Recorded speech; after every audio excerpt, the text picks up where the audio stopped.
say, isang bagsak. Recording in progress. Okay, everybody now, I'll translate it in English, means one clap. Okay? So, one clap.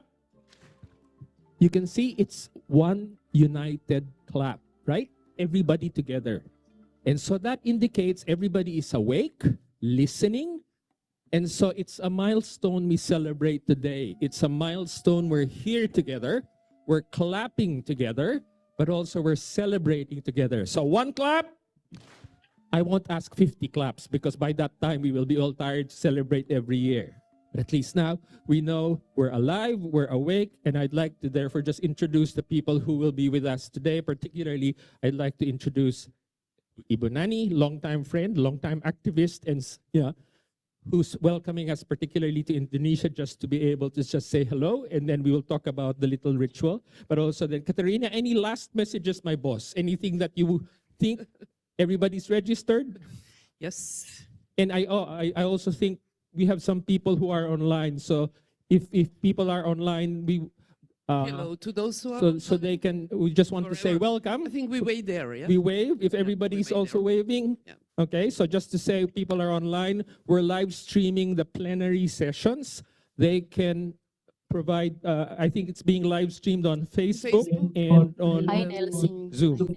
Yeah. Zoom. So some people are joining, and for those who are still awake, and I think some people are awake, might be 3 in the morning somewhere in Europe or some ungodly hour.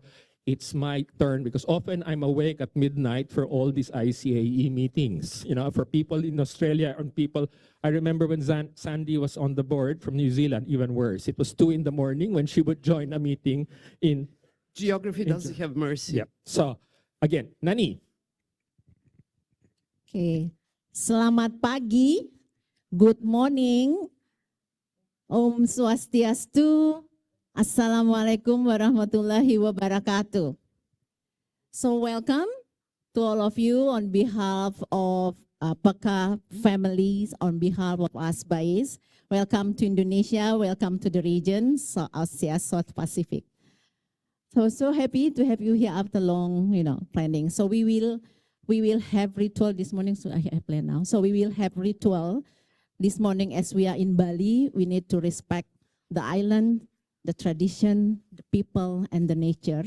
The ritual called Prayaschita ritual, which will be led by Mangku Ninyo Mantaman and Ibu Dayu Rusmarini from Banjar Tunon, Desa Singakerta, Ubud.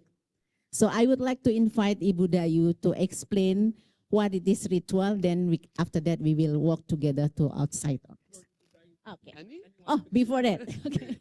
Yeah. Before that, we will explain first other things. We have already a few languages, and so greetings in few languages. And since ICAE is registered in Belgrade, Serbia, I think we should say good morning in Serbian. But I think there are a few people who will understand and who will help me also. Okay, dobro jutro. Dobro jutro. Very well. Once again, dobro jutro. Dobro jutro.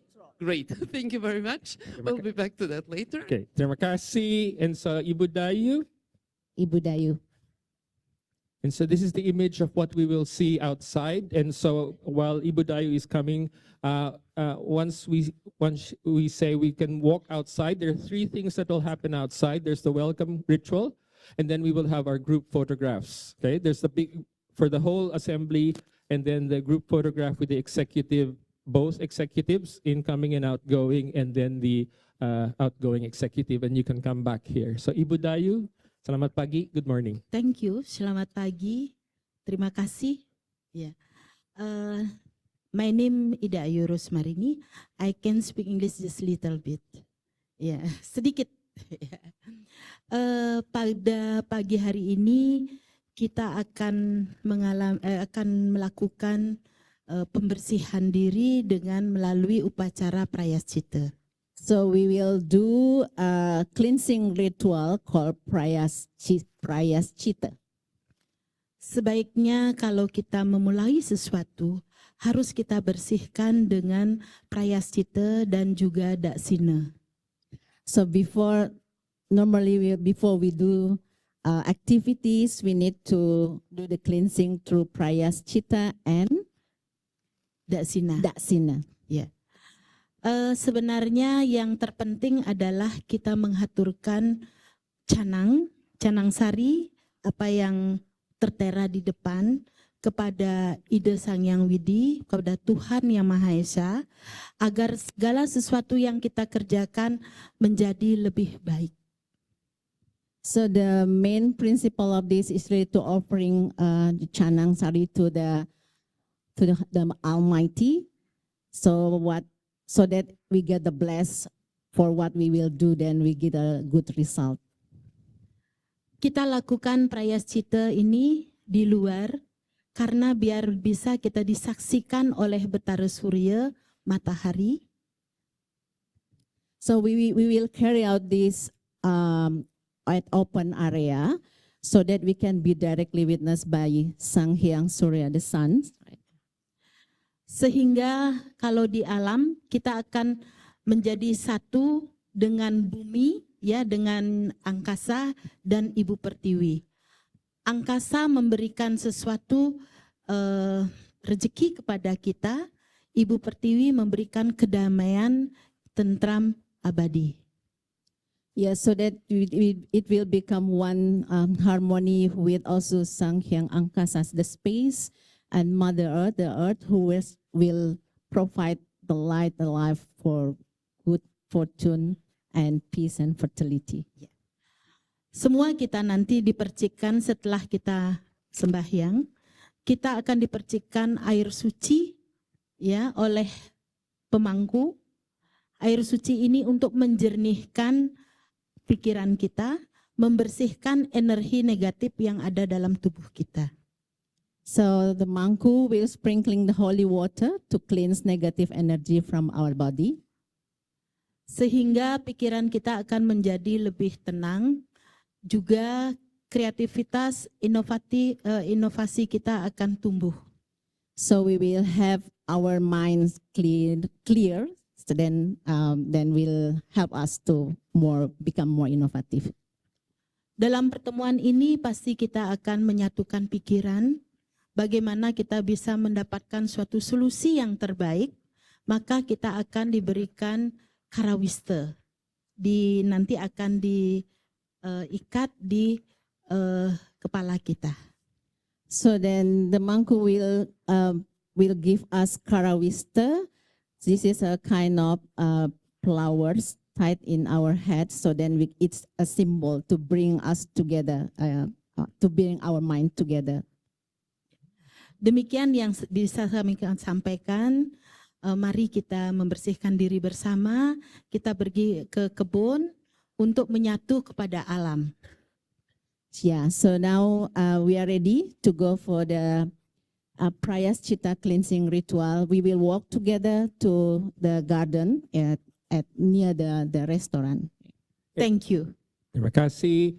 And so what I'd like to do as we walk together is, I guess, in opening the learning planet, I think it's appropriate for us to be outside in the planet.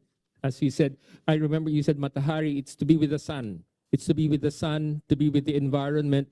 It's cleansing, but also focusing us in terms of our concentration to be able to come together. I'd like our colleagues and the hosts are really region, the Asia Pacific and ASBE. People from Asia, will you please stand up?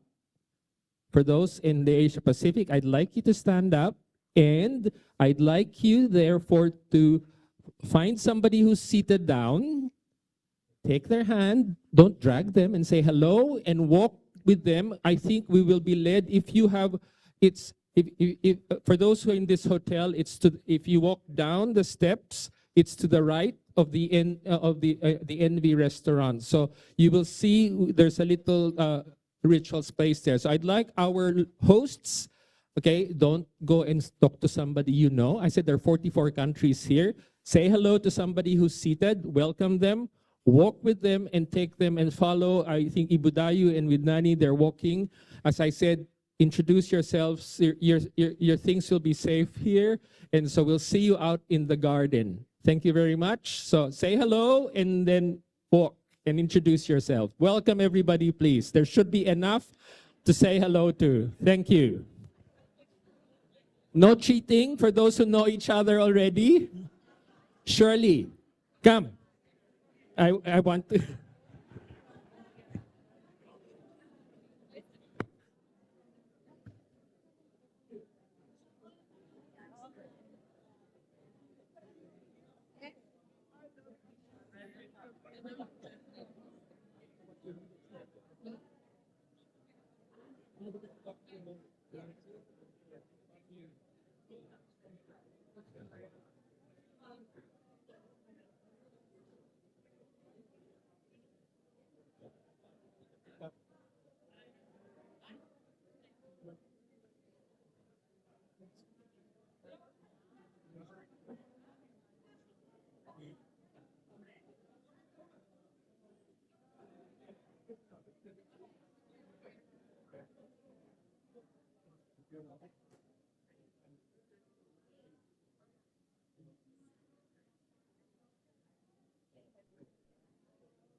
Afternoon. So welcome everybody Recording in again. progress.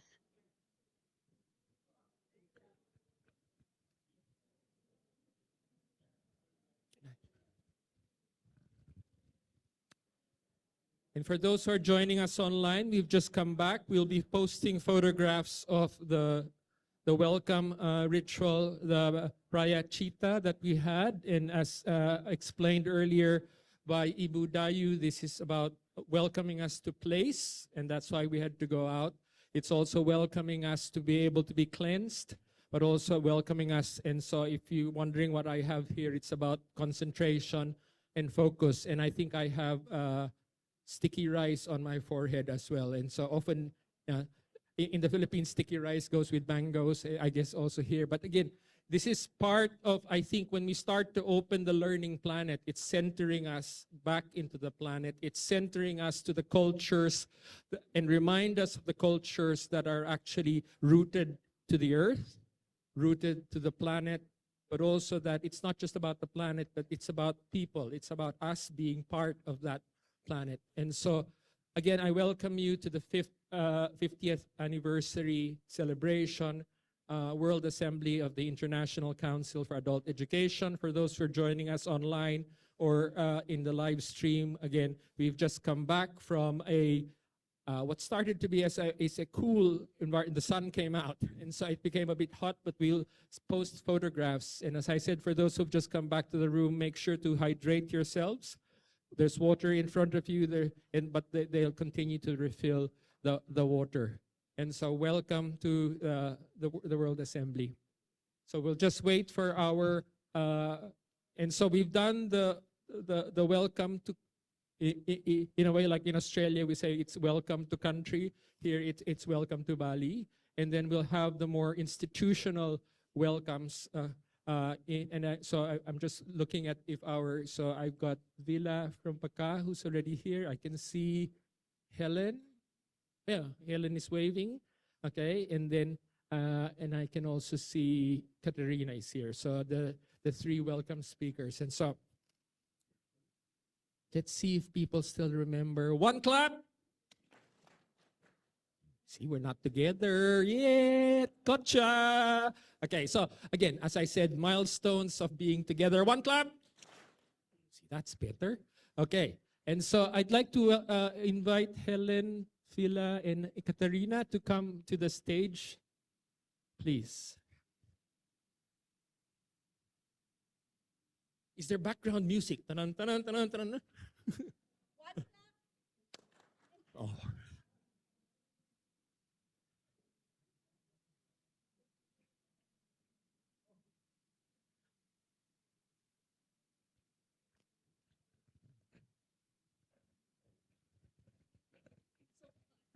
So quiet, so scary.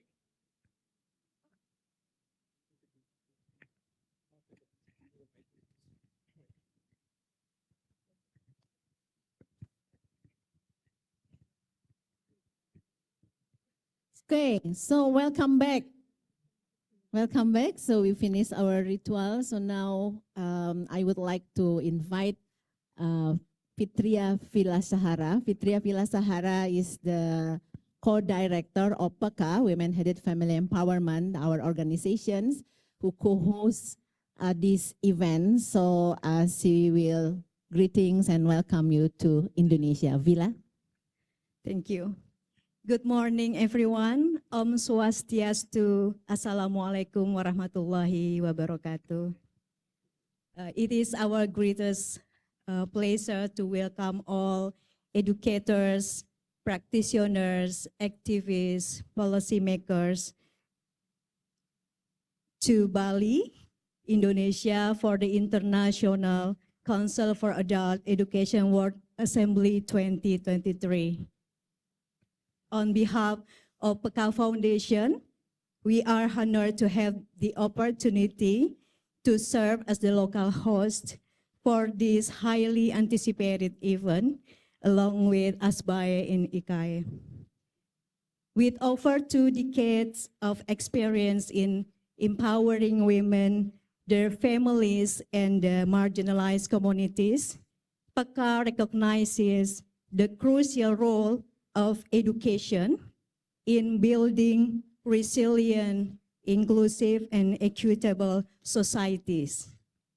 So we are proud to join this global movement that acknowledges the transformative power of adult education and lifelong learning. On this momentous occasion, we would like to also congratulate to ICAE on its 50th anniversary.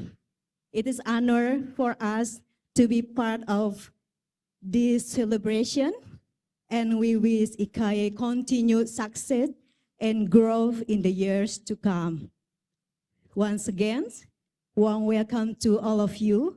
We are thrilled to have such diverse group of individuals gathered here, and we look forward to exchange our ideas and collaboration for a better world through education for all. Thank you. Thank you. Thank you, Villa. So Villa, welcome to you all to Indonesia. Since we are in the regions, Asia South Pacific region, so I would like to invite Helen Dabu, the Secretary General of ASBAE, to also give you a welcome and greetings. Thank Ellen. you so much, Nani. Well, one clap. Thank you. Magandang umaga. That's good morning from in my mother tongue, all the way from the Philippines. And welcome to our region, the Asia Pacific. Let me first acknowledge and warmly welcome the incumbent and incoming members of the Executive Council, Executive Committee of the International Council for Adult Education, ICAE. Warm welcome as well to the representative of the UNESCO Institute for Lifelong Learning joining us today. And of course, to the ICAE members and partners from various regions, a warm welcome to all of you. Colleagues, over the past few days, ASBE has been together with its members here in Bali for a regional process for collective reflection, capacity building, and advocacy strategizing. This is primarily participated in by the National Education Campaign Coalitions in at least 18 countries in the Asia Pacific and ASBE NGO members in select countries in our region. And they are, together with ASBE and many of you, are at the front line of advancing the adult learning and education agenda at the national, regional, and global levels. In this coming together of ASBE and its members and partners, we have reflected our policy advocacy wins.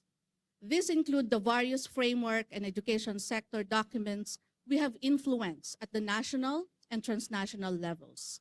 This includes the Marrakesh Framework for Action. It also includes the budget commitments for AIL that we managed to secure in policies and frameworks, and the stronger program implementation we have advanced for adult learning and education agenda.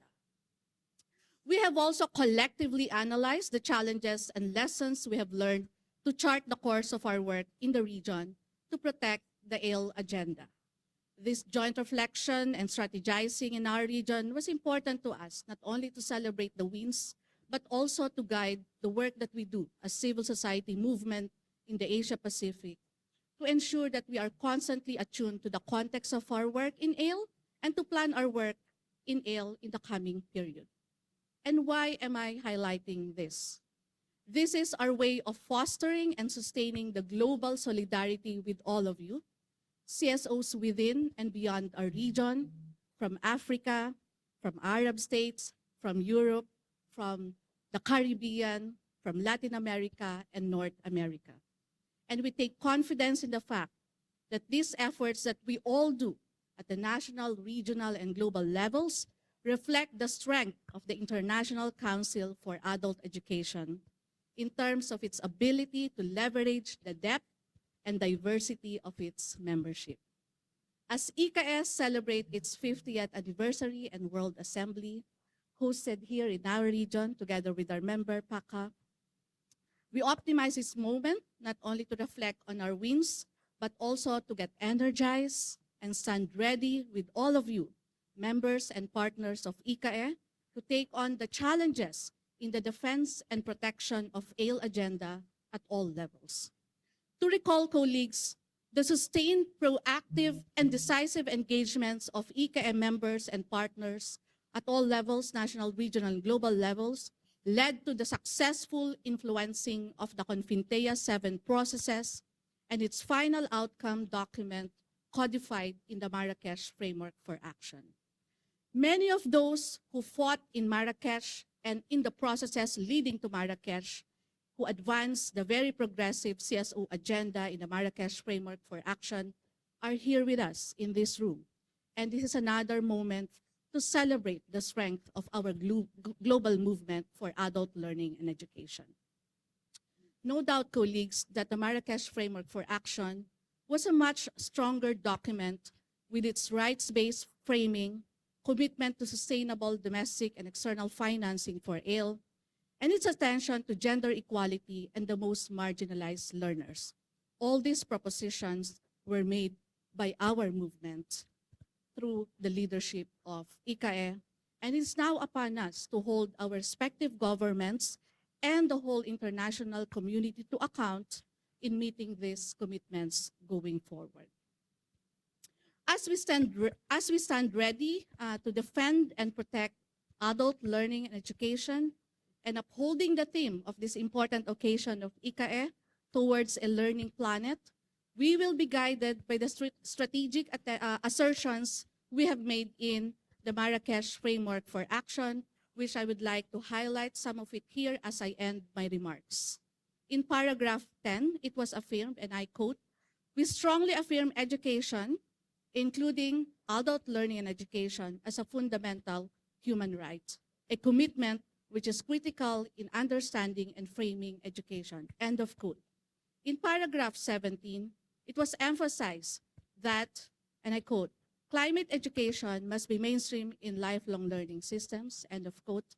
And finally, in paragraph 27, highlights the commitment to, and I quote, promoting relevant, non-discriminatory, and gender-responsive curricula and learning materials that will incorporate emerging fields of learning such as global citizenship education, education for sustainable development, education for health and well-being, social-emotional skills, transversal and critical thinking skills, and digital skills, end of quote.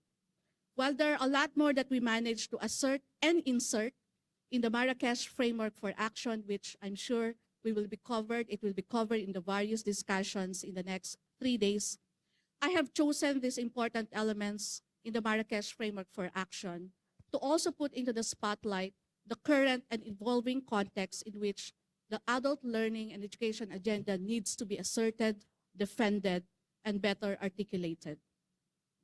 ALE as a right in itself will be critical in responding to the climate crisis, in promoting peace, especially amidst the increasing conflicts and emergencies we are all witnessing and experiencing. And also in preparing every person, every community, and the whole of society to respond to the challenges of life, of work, and sustainable development. With these colleagues, on behalf of the Asia South Pacific Association for Basic and Adult Education, or ASBE, let me extend a warm welcome to everyone, and we look forward to having a fruitful global strategizing conversation with all of you. And we join our global movement for adult learning and education in celebrating the ICAE's 50th anniversary and, of course, World Assembly in our region. Thank you very much.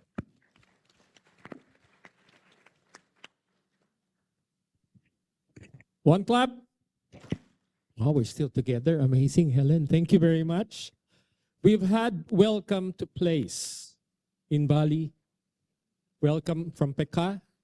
The first P I said is welcome to place. Helen reminded us of our positions. The second P, our policy positions, our policy advocacy, why we're here. But not just why we're here, what are we celebrating?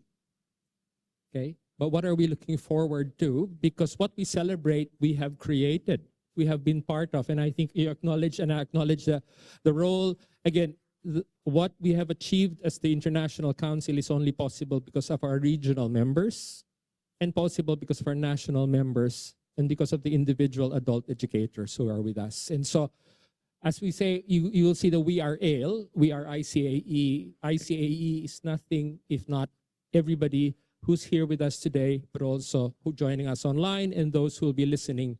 So we are ALE, we are ICAE. And so this is part of, as I said, we've been welcomed to place, we've been welcomed to in terms of reminding us of the policy positions that we have.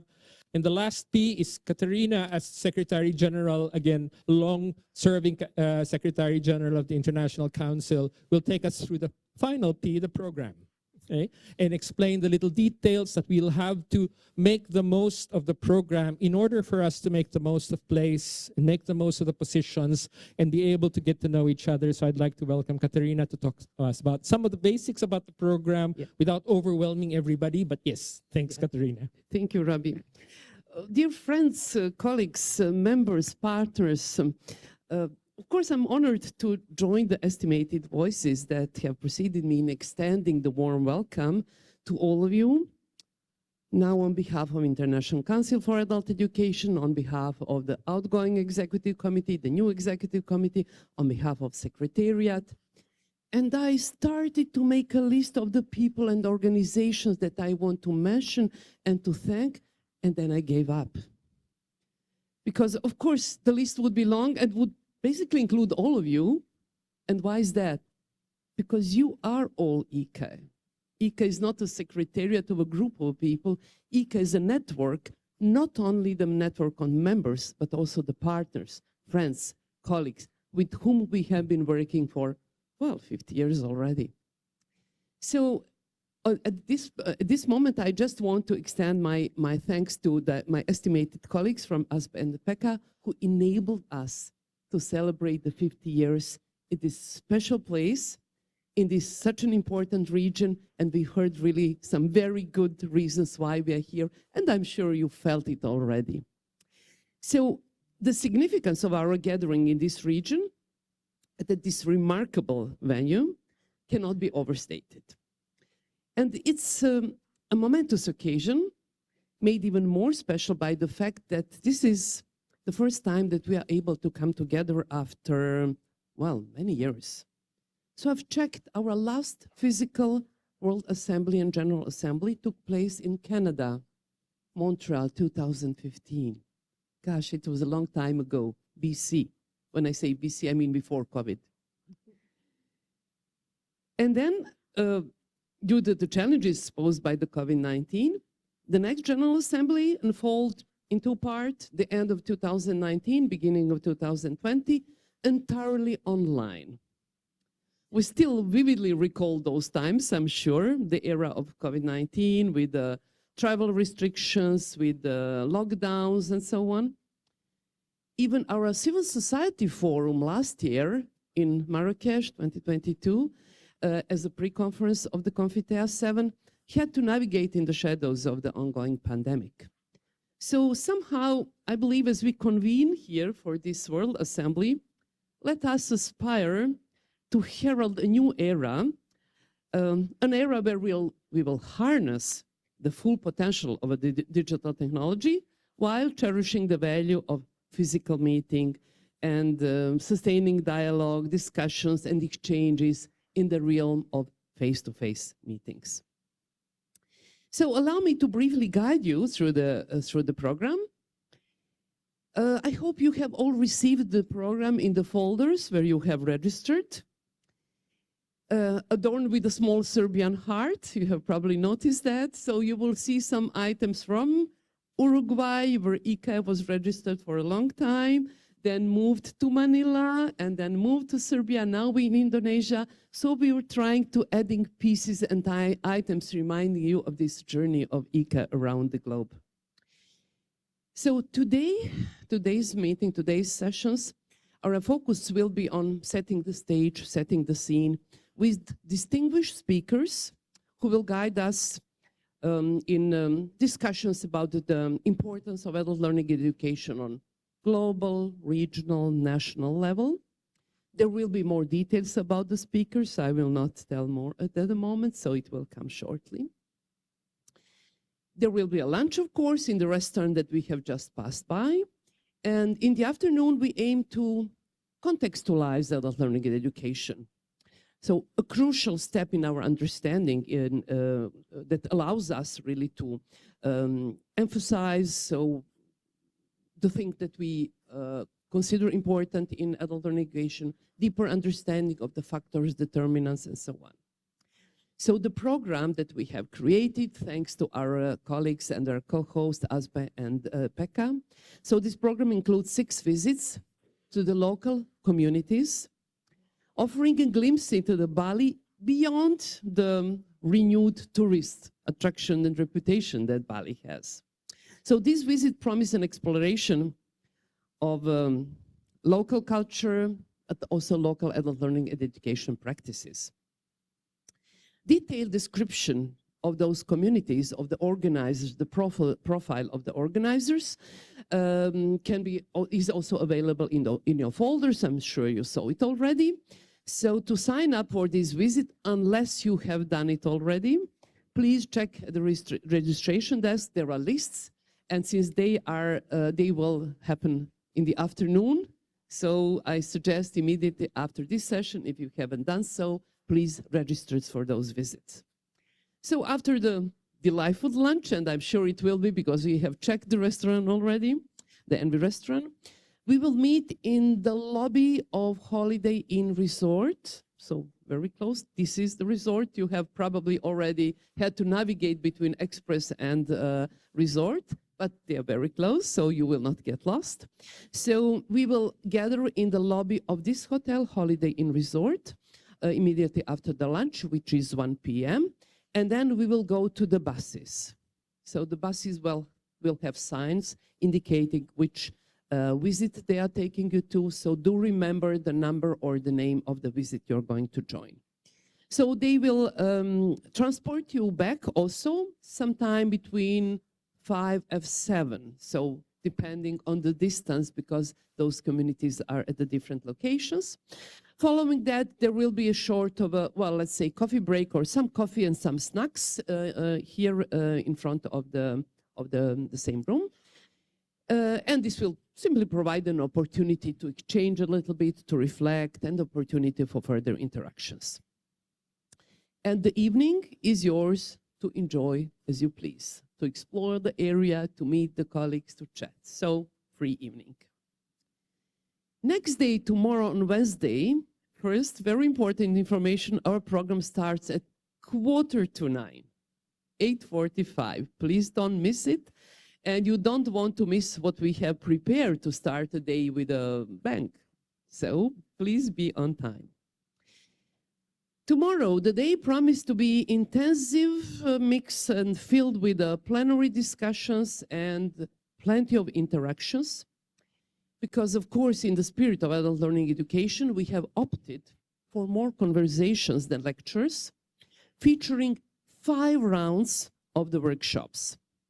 So this is going to be a great chance to engage with people from around the globe. We heard already about 44 countries, and all the regions are represented here. When I say regions, I mean global regions. So a unique opportunity, and you will have the chance to meet those people and to interact with them in 5 rounds on the workshops.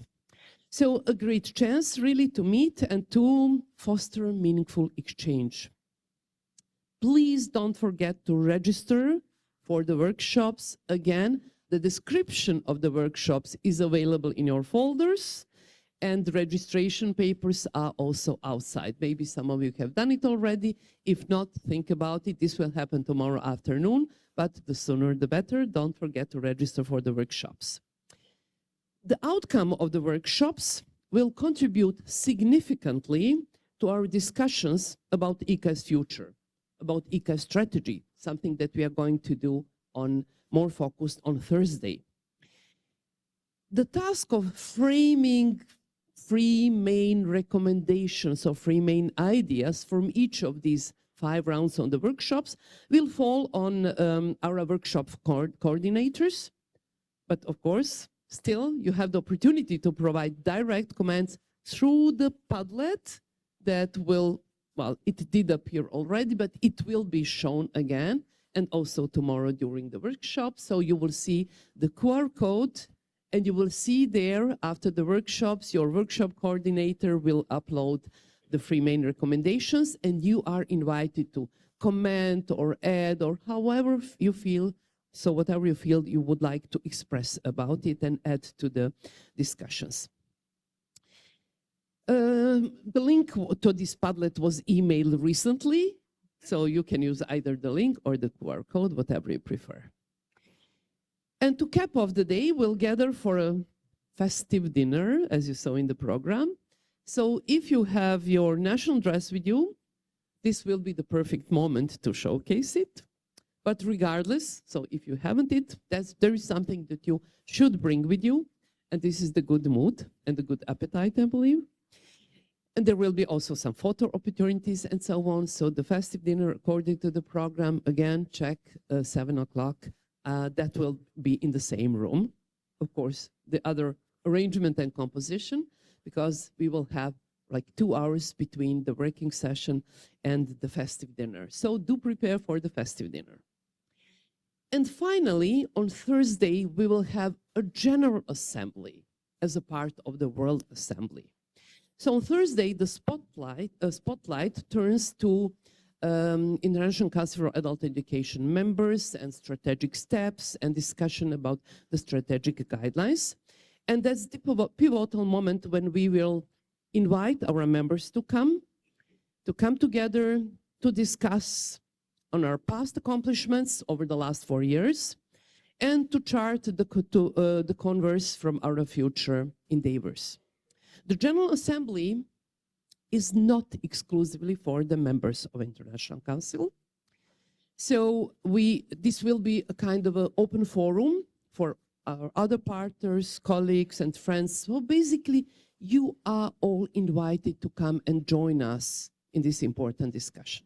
Of course, when it comes to voting, and we will vote about the strategic guidelines and adopt in that way formally our our strategy for the next 4 years, but you are all invited to contribute to the discussion.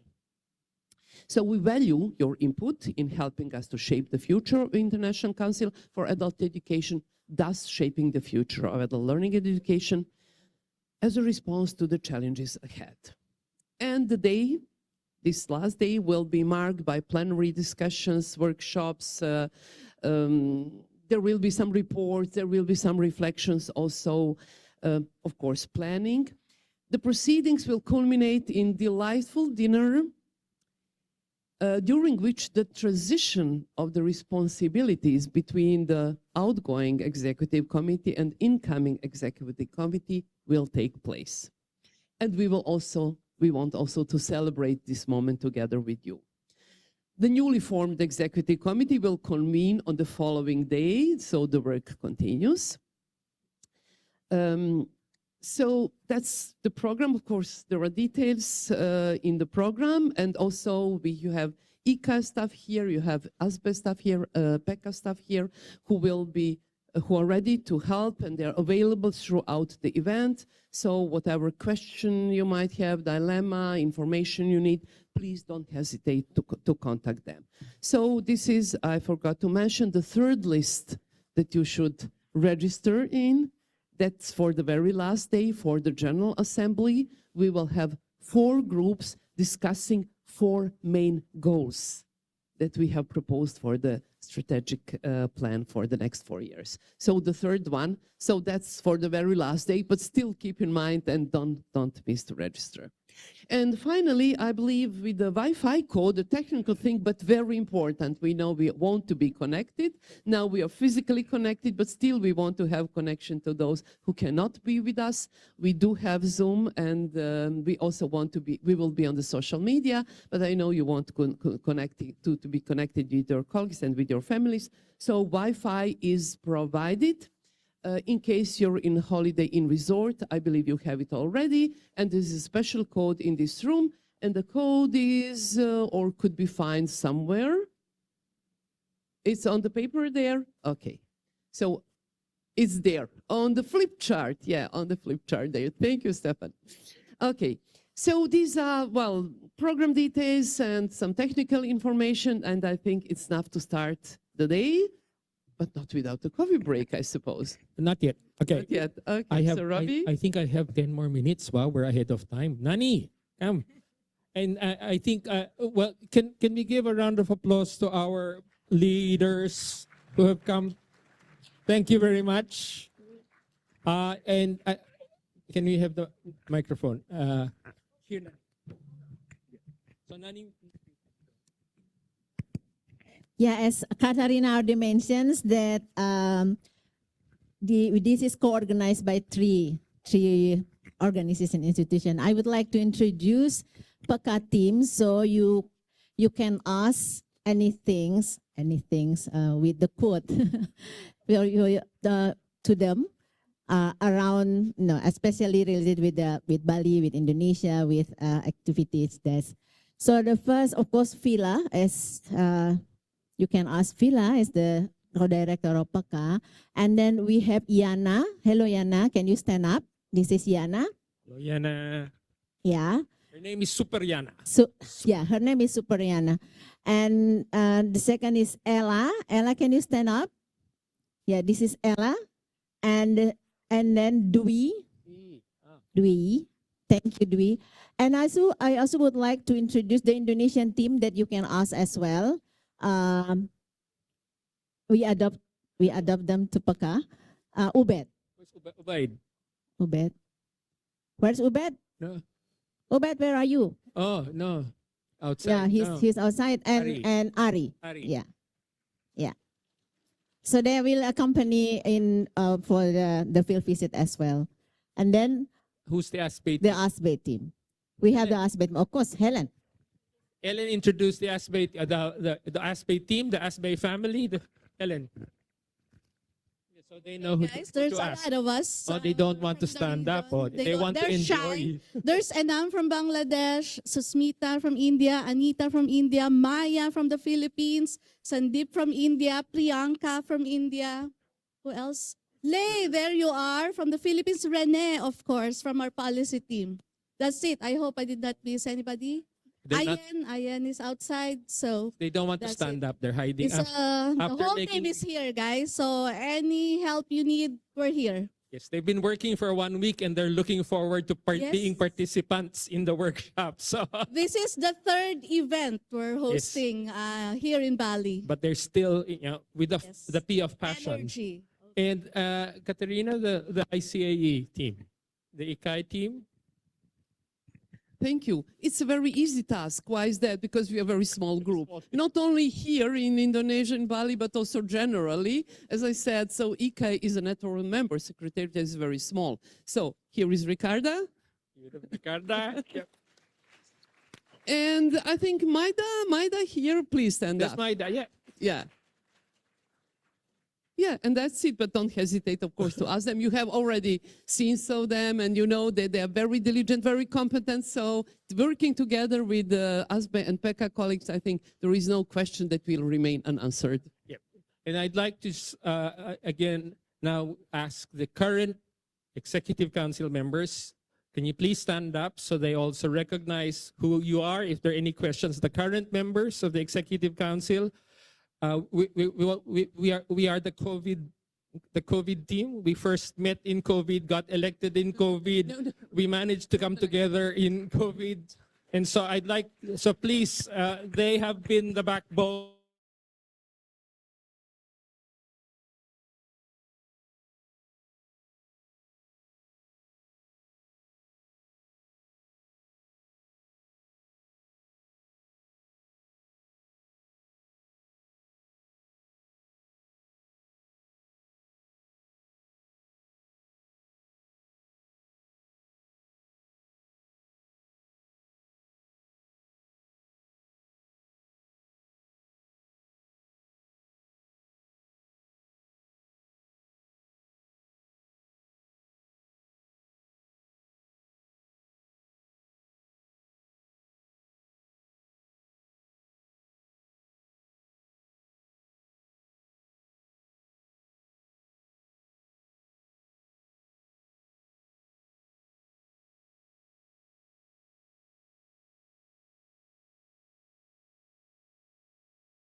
We'd like you to hopeful. Some people say hope is not just a feeling, but it's an active thing. And so, what is your hope? Not just for ICAE, but for the learning planet. Make sure you write on the tables, not on the walls, because otherwise we will pay for the wall. Okay, write on the table. Make sure to write your name in the white spot where with the ICAE logo there on the top. Write your name and your wish. You can draw. You can put words. You can use your own language. Okay. All of us need to do something so we can hang that, and we are guided by those hopes as we go through the week in a way. And so, are there any other reminders? So, one clap. Okay, we're running on time. This is really wonderful. And let's stay on time. We're very generous about the breaks. We try to keep half an hour. A lot of the best moments of conversations are around the breaks. And so, the break will just be outside. Again, for some people who it might be humid, please feel free to take the food in, sit here, have a conversation. We'll see you back here in half an hour. And to be able to deepen the positions in terms of the challenges that we face. And so, thank you very much, everybody. A round of applause for everybody. Welcome to the International Council World Assembly. Welcome to Bali. Maraming salamat. Terima kasih. Thank you very much. Yeah, welcome. Okay, perfectly. We are incredibly on time. Wow. We can have music? Yeah. Take some music. See, nobody wants to go.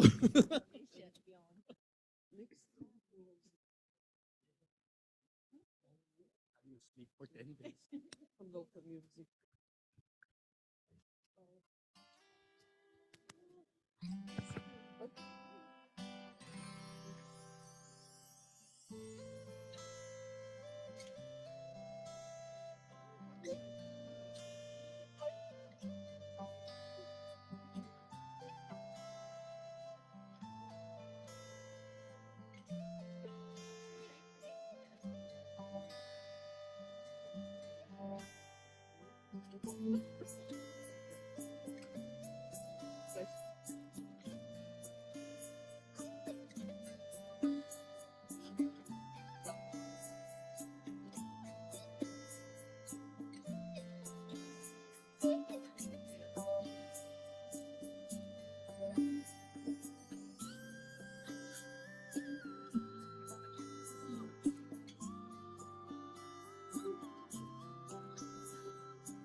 For the Indonesian team, teman-teman Ubed sama Ari, Bunda perlu dong sebentar kita mau briefing untuk yang ini ya. Yana, Dwi, Ella, and Vila.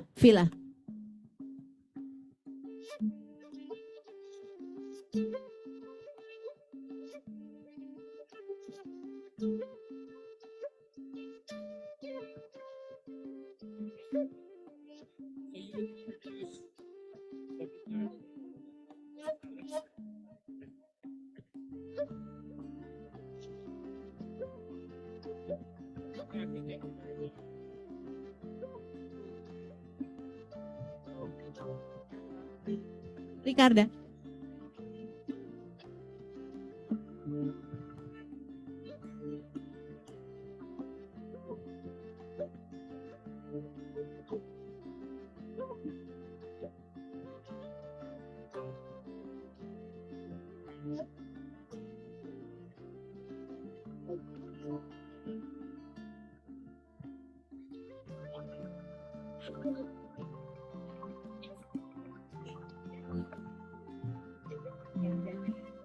Nanti itu kan setiap lingkungan sampai tim bangsalnya ialah yang menjadi official representasi ICAE kan sebagai host kita ya, jadi nanti briefing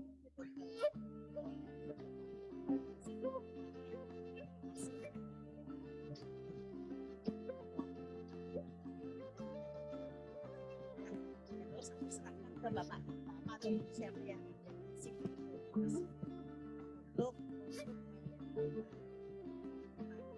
Maksudnya kita tampil dan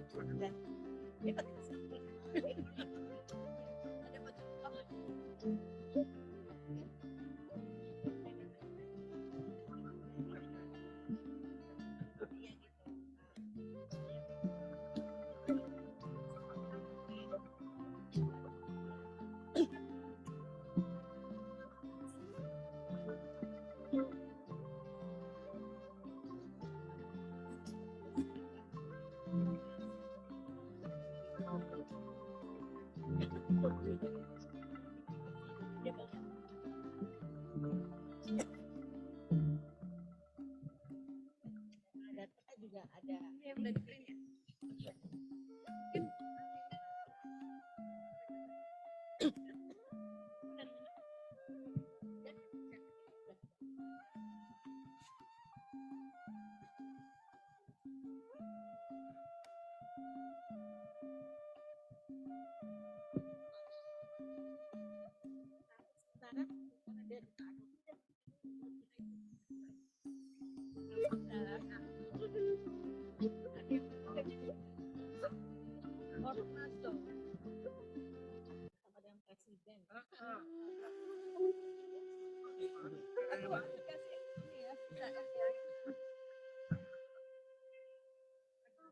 Jadi sementara kita masukkan dulu, nanti kalau dia udah selesai acara ini kita segera keluarkan karena kita mau ngomongin dia berdua kan.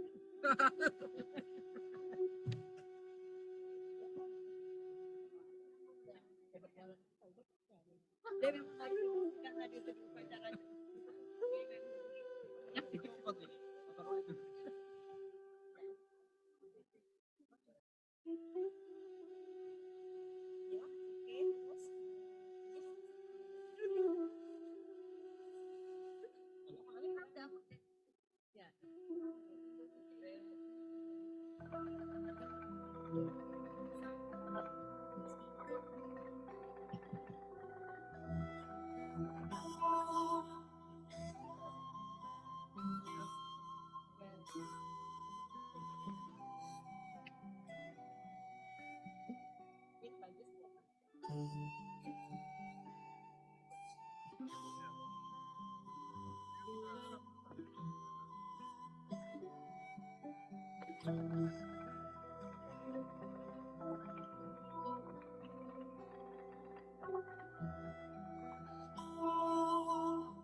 Ya presiden.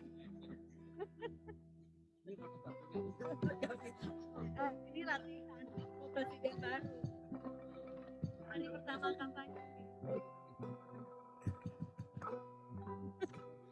Mana nih kampanye? Iya kampanye.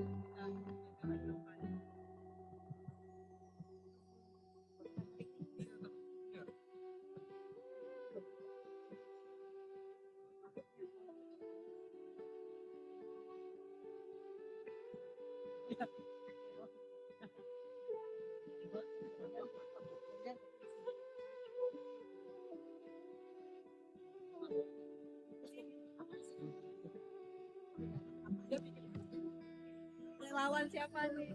Sahabat Ganjar, relawannya Ganjar.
campaign.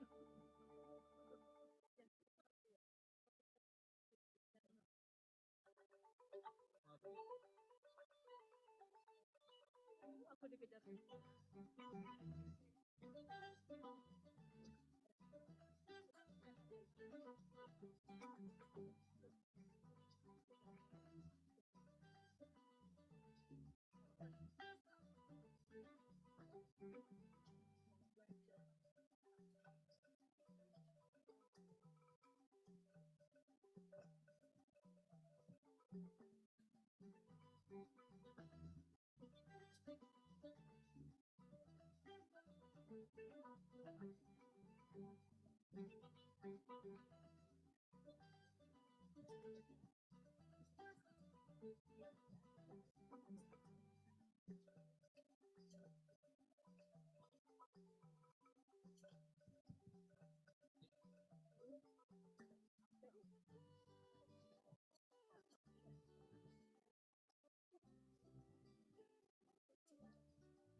Aku belum tulis agenda yang pertama sudah memperkenalkan timnas dan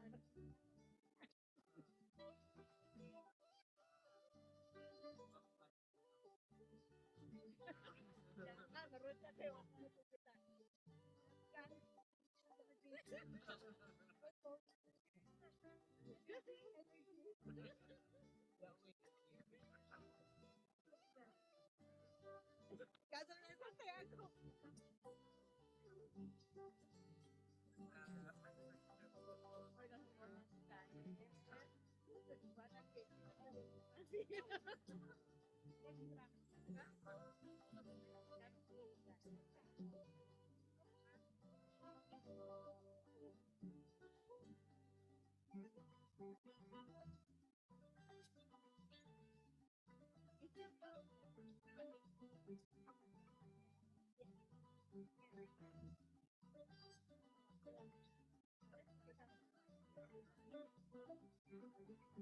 aku tadi dipanjangin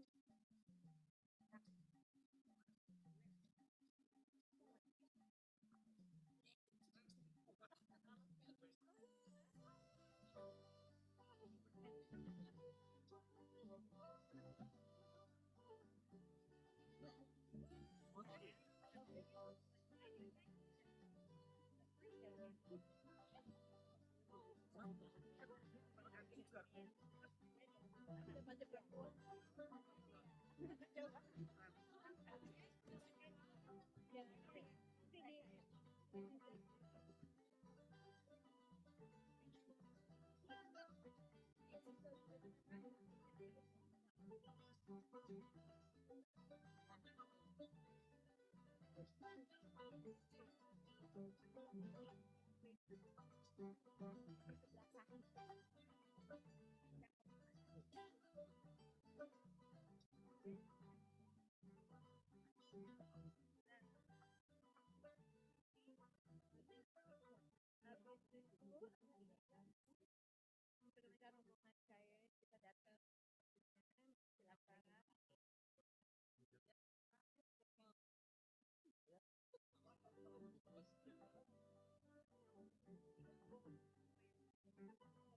silakan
Welcome back.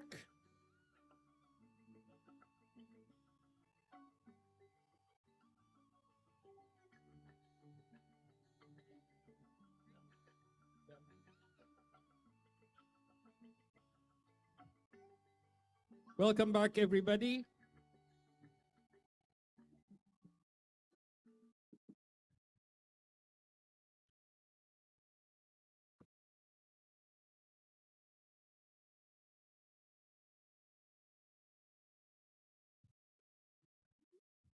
So if you if you met somebody from another country, raise your right hand. If you met another person from another country, raise your right hand and wave to the other ones you haven't met yet. Okay? So wave to the other ones you haven't met yet. So that's okay. So hopefully, how many breaks do we have? There's a number of breaks and lunch. Again, please sit with somebody new. Introduce yourself, okay? And so there are so many other opportunities. So particularly during the dinner tomorrow night, during the community visits, it's your chance. Again, as Katerina said, it's been a long time we haven't come together. I have, and where's Tom? Tom. There's Tom. I remember we met Tom for the first time 3 days ago, and I said, "Oh, Tom, you have legs." You know, and he's so tall. We've only seen, you know, in Zoom. So again, make the most of this opportunity for us to be together in the next 3-4 days. Okay. And so meet as many people as you want, and we will introduce you to other people again who will take us through the session this morning. And so after the opening plenary, where we, as I said, we were welcomed to place. We were welcomed and introduced and reminded by Helen of the positions and the policy advocacy things that are in the heart. In the Philippines, it's also a P, puso, in the heart of the work that we do. And Katerina took us through the program. And so now, basically with the theme of Towards a Learning Planet, we have invited 3 speakers to come and share ideas with us today. Speakers who are coming from different contexts. And so the 3 speakers, we have Alex from UNESCO Institute for Lifelong Learning. We have Ibu Kiki from the Ministry of Education here in Indonesia. And we have Peter from the ASBE Executive Council member from the South Pacific, who will share their perspectives with us today. And so perspectives and challenges. So I'd like to welcome, I'll briefly introduce Alex. We'll introduce them one at a time. So Alex is a specialist in lifelong learning policy support and capacity development at the UNESCO Institute for Lifelong Learning in Hamburg, Germany. He works with the Ministries of Education and other key stakeholders, primarily across Africa and Asia, to build national lifelong learning policies. Alex is also involved in coordinating the UNESCO Global Network of Learning Cities, and across UIL's wider work contributes to the development of guidelines, frameworks, and other publications on adult learning and education and lifelong learning. And I'm reminded, Alex, I met you here in Bali in July. Yes, so I must have seen you in Zoom online or something before, but again, I'd like to welcome you on behalf of the International Council. And where is the clicker? Have I lost the clicker? It's somewhere. See? Alex, where did I put the clicker? Oh my.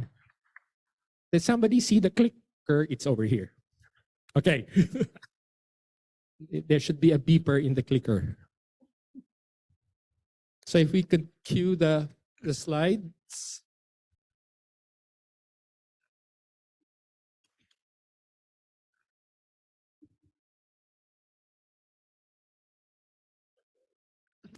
Okay, can we give Alex a round of applause?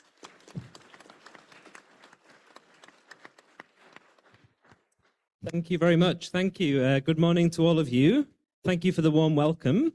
This is my first ICAE World Assembly. I'm very happy to be here representing the UNESCO Institute for Lifelong Learning. And I'll be sharing a few slides, and I'll sit down for the presentation.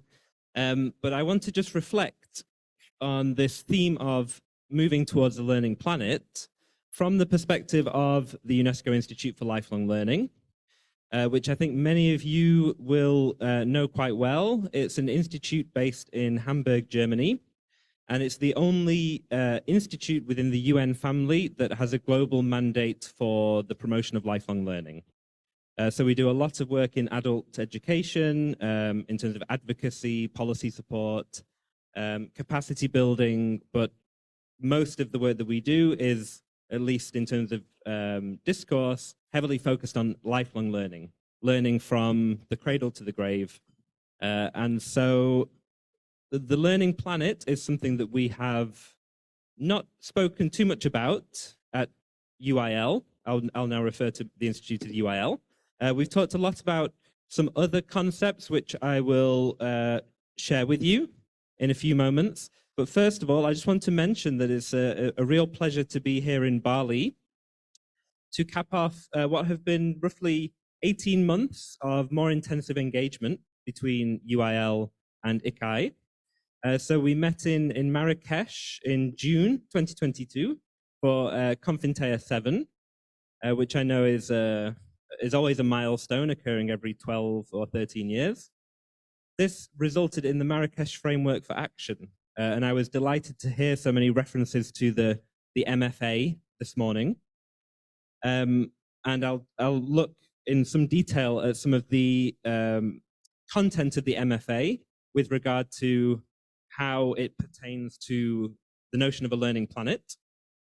We then also met, at least some of you here in Bali, just down the road in Nusa Dua, in July of this year for the Inclusive Lifelong Learning Conference that we organized at UIL with our partners in Indonesia. And so now to be here for the third event over this period of 18 months or so, to celebrate 50 years of ICAE. So 50 years of, among many other activities, the Council's work in advocating for the importance of adult learning and education and lifelong learning, giving civil society and individual learners agency in the planning and implementation of ALE. I hope it's okay to just use the acronym.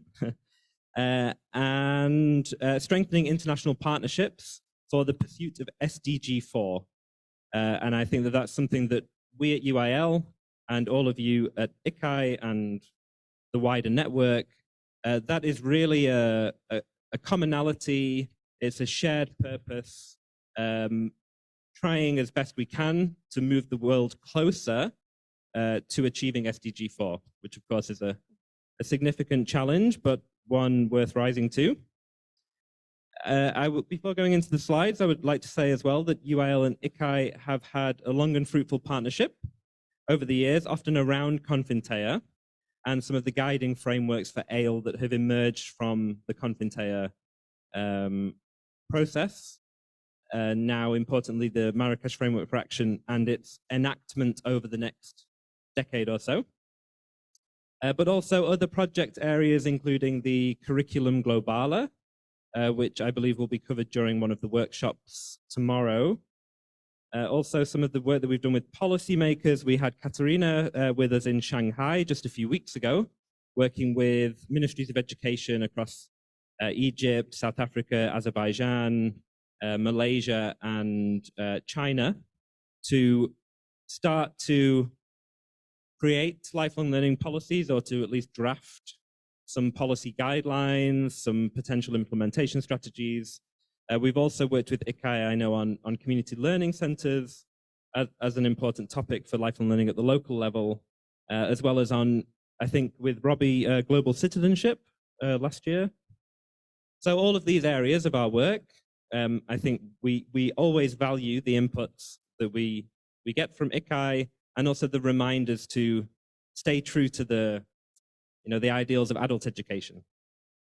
So a big congratulations, heartfelt congratulations from UIL on reaching this major milestone of 50 years. So I'm conveying this on behalf of the Institute, on behalf of the leadership of UIL, from the director down. And the director was very eager to ensure that UIL was represented here. And in fact, today, later on today, is the UIL governing board meeting. So, everybody's there. It's all hands to the pump, but still they were eager to ensure that we could join you here for this event.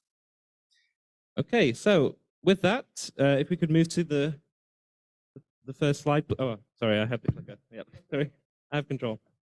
Okay. So I'm going to focus in this presentation mainly on the MFA, which was endorsed in Marrakesh last year, as you all know, during Confintea 7. And before arriving here, I was reflecting on the theme of the learning planet. And I was looking through the MFA, because we're all, as you know, tasked with enacting the MFA between now and Confintea 8 and the midterm review, which will which will come in between. And I was looking through and I was trying to pull out some of the threads that already speak to the idea of a learning planet.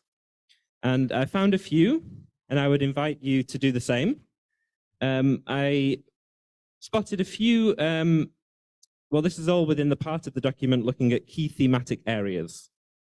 Okay, so when we talk about key thematic areas for adult learning and education, there is the assertion there that ALE is a key component of lifelong learning through SDG 4, and that this is a global imperative, as I was mentioning earlier. There's also a commitment to creating a culture of lifelong learning, which includes all types of ALE, all sectors, and all spaces. So again, this is global in scope, and I think a learning planet, the very idea of a learning planet is necessarily global. Adult literacy for the planet is mentioned explicitly within the MFA. So there's a commitment there to policy, attention, and financial support for adult literacy in recognition of the benefits of adult literacy for the planet as a whole. We have ALE for climate action, which was mentioned earlier on this morning. And the learning to care for the planet is a global imperative so that individuals have the knowledge and agency to counter climate change, but also to mitigate some of its worst impacts. So a learning planet, I think, necessarily involves adult learning and education for climate action. Globalization and the world of work is something that's emphasized as well in the MFA, pointing to how there is a complex and varied system, or sometimes a lack of system, when it comes to education and work trajectories for adults. And this is becoming more complex over time. And at the same time, in terms of demographic change, in many parts of the world, we have an aging planet. And so there is a need for adult learning and education to prepare adults for post-work activities. And again, I picked that out because of, in the MFA, it is mentioned there that the term aging planet is used. And then, of course, we have active and global citizenship. And I think this is a thread that runs very strongly through the work that you do. In the MFA, we call for citizenship education to tackle societal and development issues and increasing the capacity for critical evaluation and agency. So any talk of a learning planet, I think, really has to have active and global citizenship at its heart. So those were the main points I picked out across the key thematic areas in the MFA. The MFA also, towards the very end, has a strong section on international cooperation. So if we think of building a learning planet, of course, it relies on truly international cooperation. And I pulled out a few of the pertinent points here. International initiatives for enactment of the MFA. The international community committed to enacting the MFA through initiatives to improve ALE and to promote lifelong learning. Continuous exchange of knowledge in international society is something that was cited as important.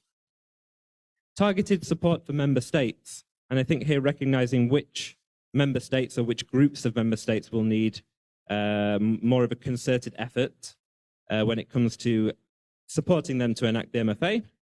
So we have a few listed there. And again, pointing to SDG 4 and some of the global architecture which is in place, but also needs to be strengthened in order to help us to achieve SDG 4. And finally, something which I will talk a little bit more about tomorrow during one of the workshops, global monitoring systems.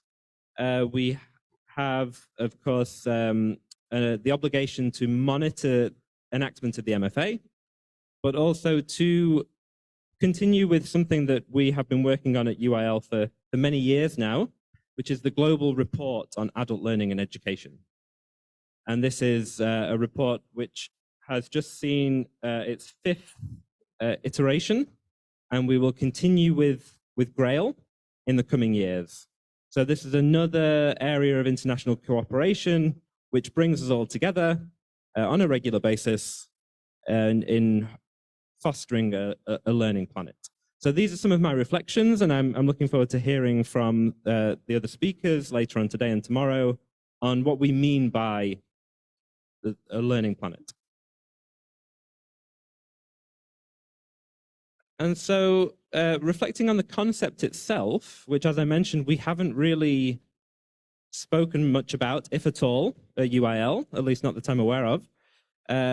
If we stick with this space metaphor, I think you have some satellite concepts which are almost orbiting the learning planet. We have the learning city. So learning cities are at the heart of one of our major program areas at UIL. So we are the custodians of the UNESCO Global Network of Learning Cities, which I will present very, very briefly today, and then talk more about in another workshop tomorrow. Within learning cities and beyond, we have learning regions. So I'll mention as well that the idea of the learning city, we are working actively now to diversify this concept to make it territorially more inclusive so that we can admit then not only cities to the network, but also regions, towns, villages, and we're already in the process of doing so. Learning centers, often we would refer to community learning centers, but this is an area of our work that we, I think, will strengthen in the next year or two. We have a project on CLCs that we're looking to build. And then the Learning Society, I think for us, this is something that we've almost portrayed as an end result. You know, if we can foster lifelong learning and adult education at all these various levels, in all these various spaces, the Learning Society is what we would ultimately achieve. But in some ways, I think a learning planet is even more global, even more holistic. But what, as far as I understand, and you know, we at our institute, in our understanding of these concepts, they all foster lifelong learning.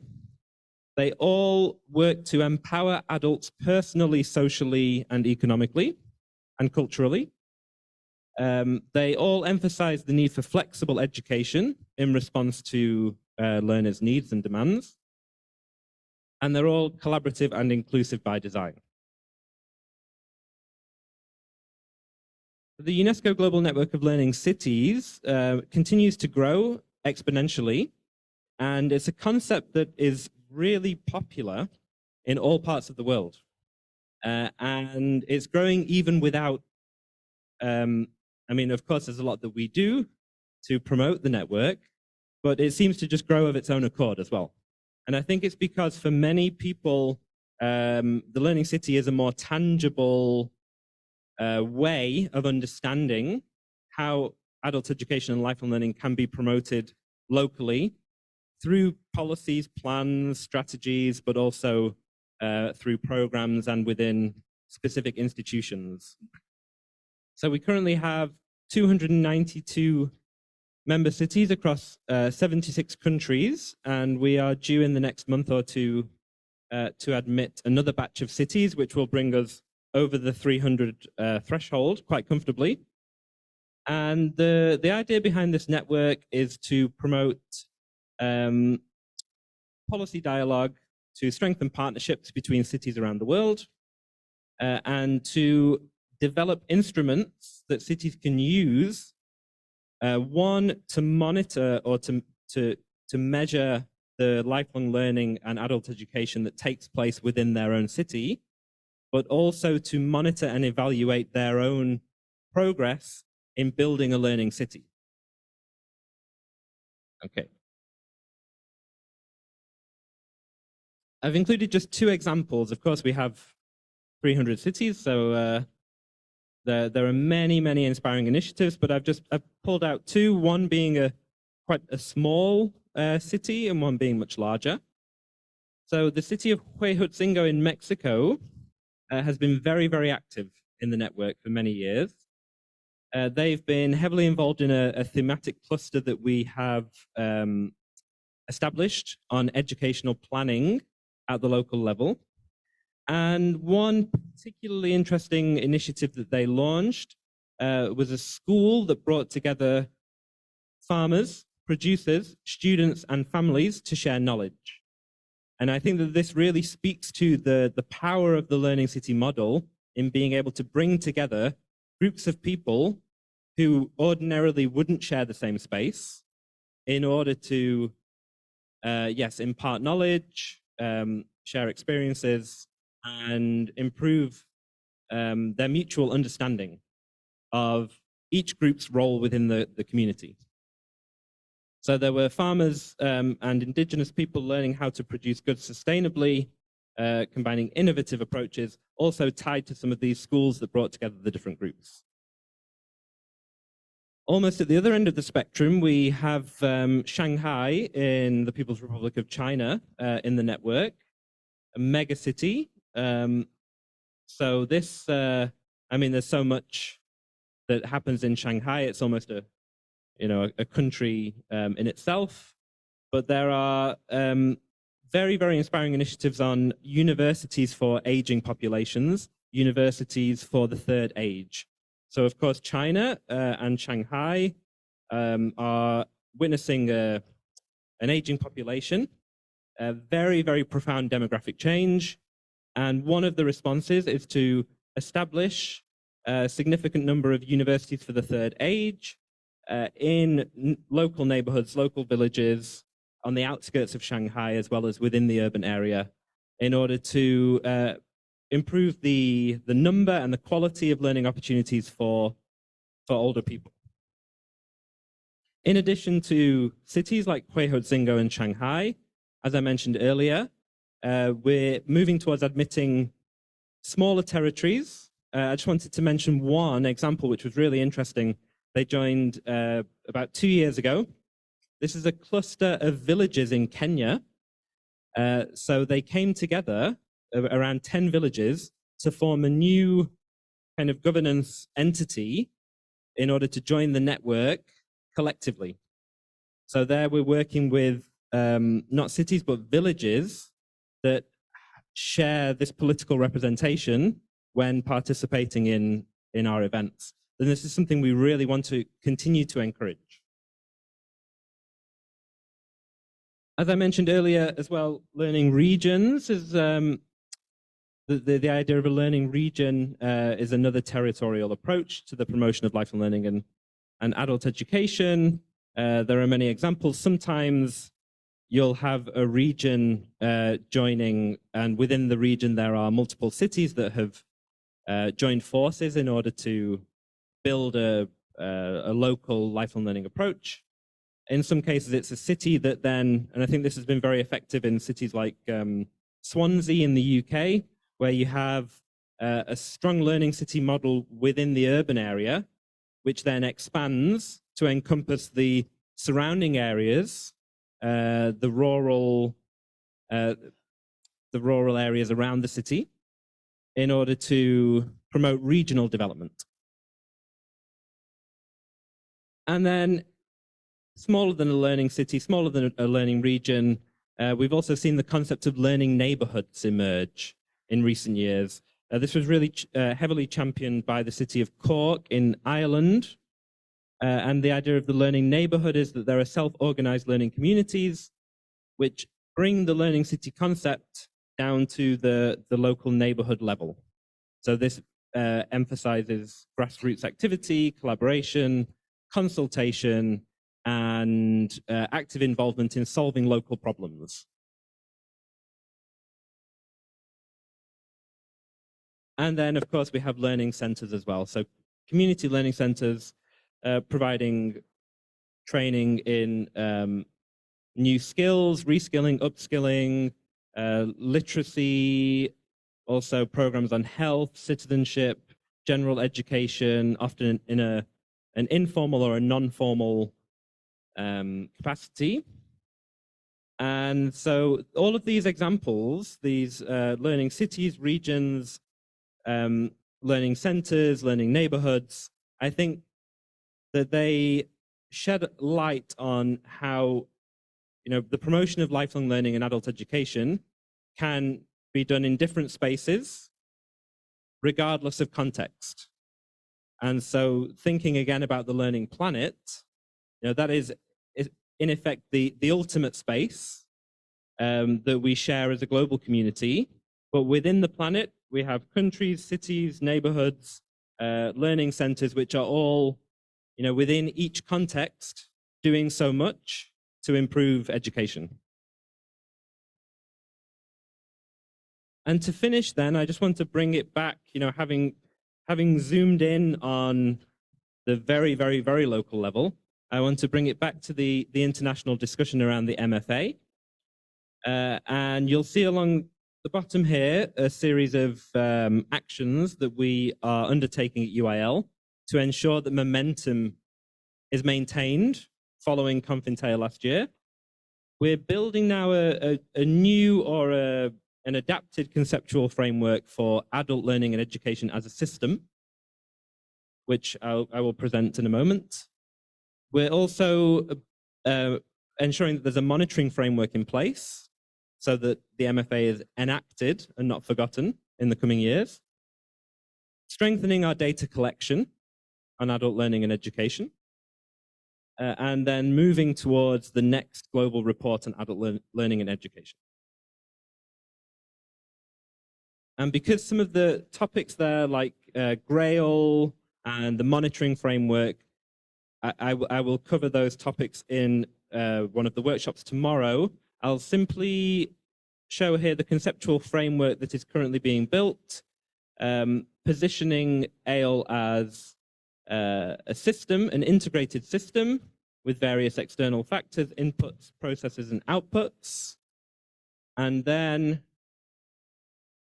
emphasizing 4 components: international cooperation, system organization, participation and inclusion, and quality as well. So all of the discussions that we are now leading and have been initiating through the Confintea follow-up process and regional conferences over the past year or so have all been about positioning ALE as a system where these 4 components are really integral to the effective functioning of the system.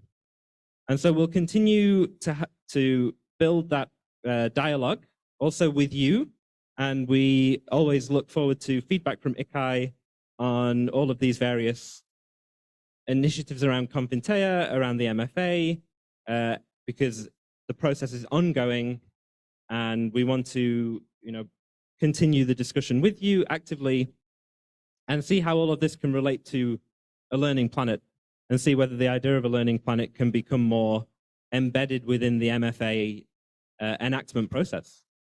So I hope that the discussions over the next couple of days will guide us in that direction. And so for now, I'll finish this presentation, but looking forward to, yes, talking to all of you over the coming days. Thank you.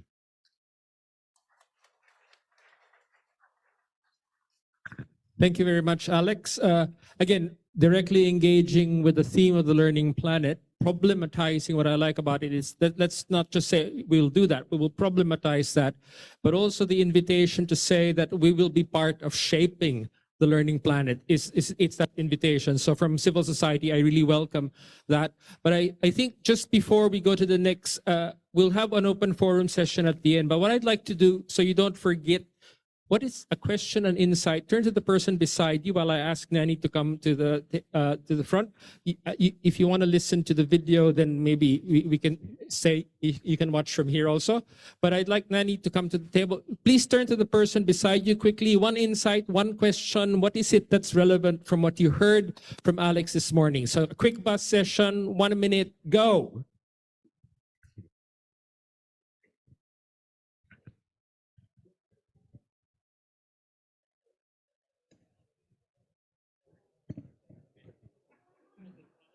It's a deal, but I just wanted them to capture. Oh. Peter wanted it? Oh, he did them. Oh.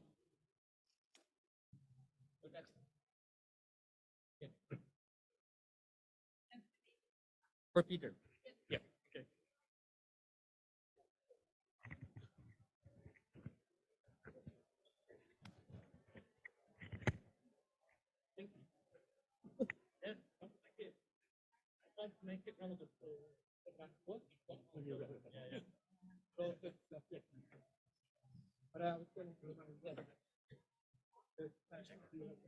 Okay. Check one, two, check one.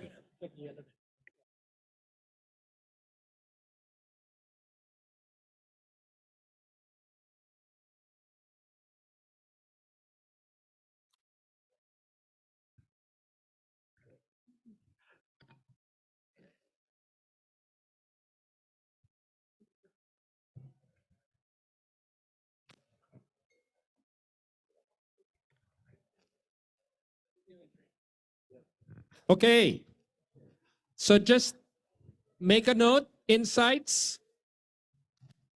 And if you have any particular questions, as I said, there are opportunities at the end of today. But again, as Alex has said, he will be we're making him very busy. He'll be in the 3 workshops that tackle each one. So for the session tomorrow on practice, he'll be at the workshop, I think, with DVV on learning cities. So if that aspect of the presentation is interesting to you, there's a workshop on learning cities. If you're interested in Curriculum Global, the next session, Alex will talk about on Curriculum Global, and the last session on Confintia MFA, there's another session. So Alex will be very busy. So there's chance in smaller groups. The groups are very small, 20 people to a group. Make sure you sign up. So there are opportunities to engage with Alex also in the workshops for tomorrow. But I'd like now, again, from the global perspective, and thank you again, Alex. Can we give him one clap? No. One clap. Nani. Thank you, Nani. Thank you, Robbie. Thank you, Alex. So for the next speakers, I would like to introduce Dr. Kiki Yuliati. So she's the Director General of Vocational Education in Ministries of Education, Culture, Research, and Technology of Indonesia. Unfortunately, she's apologized for not able to come in person because actually she already changed the previous schedule that she have to go to other places. But then after changing to come to Bali, and she got another duty, another task from ministers to open a program in Indonesia because we are now we just celebrate a Teachers' Day last Saturday. So there are a series of events in Jakarta. But she and her team record her speech, which is, I think, very much her passions on adult learning and education. Please, let's listen, Dr. Kiki, from the recording. A very good morning to you all. Distinguished the International Council for Adult Education President, Mr. Jose Roberto Roby Guevara, the Secretary General of the International Council for Adult Education, Dr. Katarina Popovic, resource persons of the 11th World Assembly Towards a Learning Planet, and respected guests, ladies and gentlemen, whom I cannot mention one by one. I'm honored to be a part of this significant event today with the theme of Toward a Learning Planet in honor of the International Council for Adult Education marking 50 years of existence. I think it is appropriate for us to take stock of our joint efforts to promote high-quality education and lifelong learning for everyone on the planet. Ladies and gentlemen, in a time of difficulties, our quest for learning planet is a symbol of our dedications to ensuring fair access to education for all adult learners. The contemporary environment poses a multitude of challenges, from technological advancements to social economic inequality, all of which highlight the necessity of inclusive educational practices. Please allow me to emphasize that the Indonesian government's strong commitment to adult learning and education. Considering that education is a basic human right, our country has made large-scale efforts to improve adult literacy, career planning, and skill development as our top priority. We recognize the empowered people make a substantial contribution to the advancements of society, which is why funding adult education continues to be one of our priorities for our country. In recent years, all of these initiatives are further endorsed by the Merdeka Belajar, or we call it emancipated learning policy. This cutting-edge approach demonstrates our commitment to changing the adult education scene and making sure that learning opportunities are not limited to traditional confines. The emancipated learning initiatives signifies a paradigm shift reinforcing a philosophy of education as a lifelong journey rather than a finite period of study. It champions a holistic approach aiming not only to enhance literacy, but also to foster critical thinking, creativity, and adaptability among adult learners. Emphasizing self-directed learning, this policy encourages individuals to take charge of their educational pathways, empowering them to explore diverse fields, acquiring practical skills, and actively participate in society. Ladies and gentlemen, fundamentally, emancipated learning policy develops a learning ecosystem that extends beyond traditional educational settings, utilizing technology and digital platforms as enablers in learning to give everyone more access to information. This initiative includes digital literacy, improvement among teachers and students in addition to conventional learning styles, empowering people to navigate the rapidly changing information and technology landscape. Furthermore, our dedication to adult education and learning goes beyond legal boundaries. We acknowledge that cooperative relationships play an important role in promoting inclusive learning environments among governmental agencies, international organizations, and civil society entities. These partnerships create a synergy that multiplies the impact of educational interventions and guarantees that programs are customized to meet the specific needs of Indonesian diverse adult learners.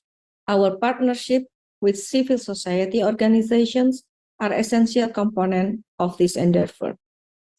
These collaborations help educational projects reach a wider audience and promote community involvement by using local knowledge to create programs that are relevant. By working together, we hope to make adult education a driving force behind sustainable development and social solidarity. As we collectively envision a learning planet, let us embrace the spirit of inclusivity, innovation, and collaboration shown by initiatives like emancipated learning. Let us harness our collective expertise, leverage digital tools, and adopt culturally responsive approaches to empower individuals on their lifelong learning journey. I would like to express my gratitude to the International Council of Adult Education for providing this wonderful forum for us to come together and exchange ideas for an endless future of learning. Let us conclude by restating our dedication to bringing about a learning planet in which each person can transform, become empowered, and find hope through education. Thank you.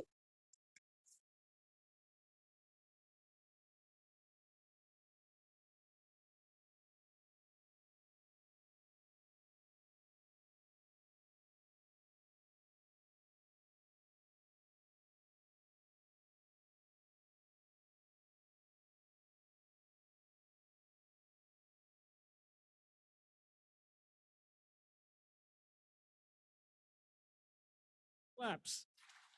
Very good. Okay. So now we've changed the scene a bit.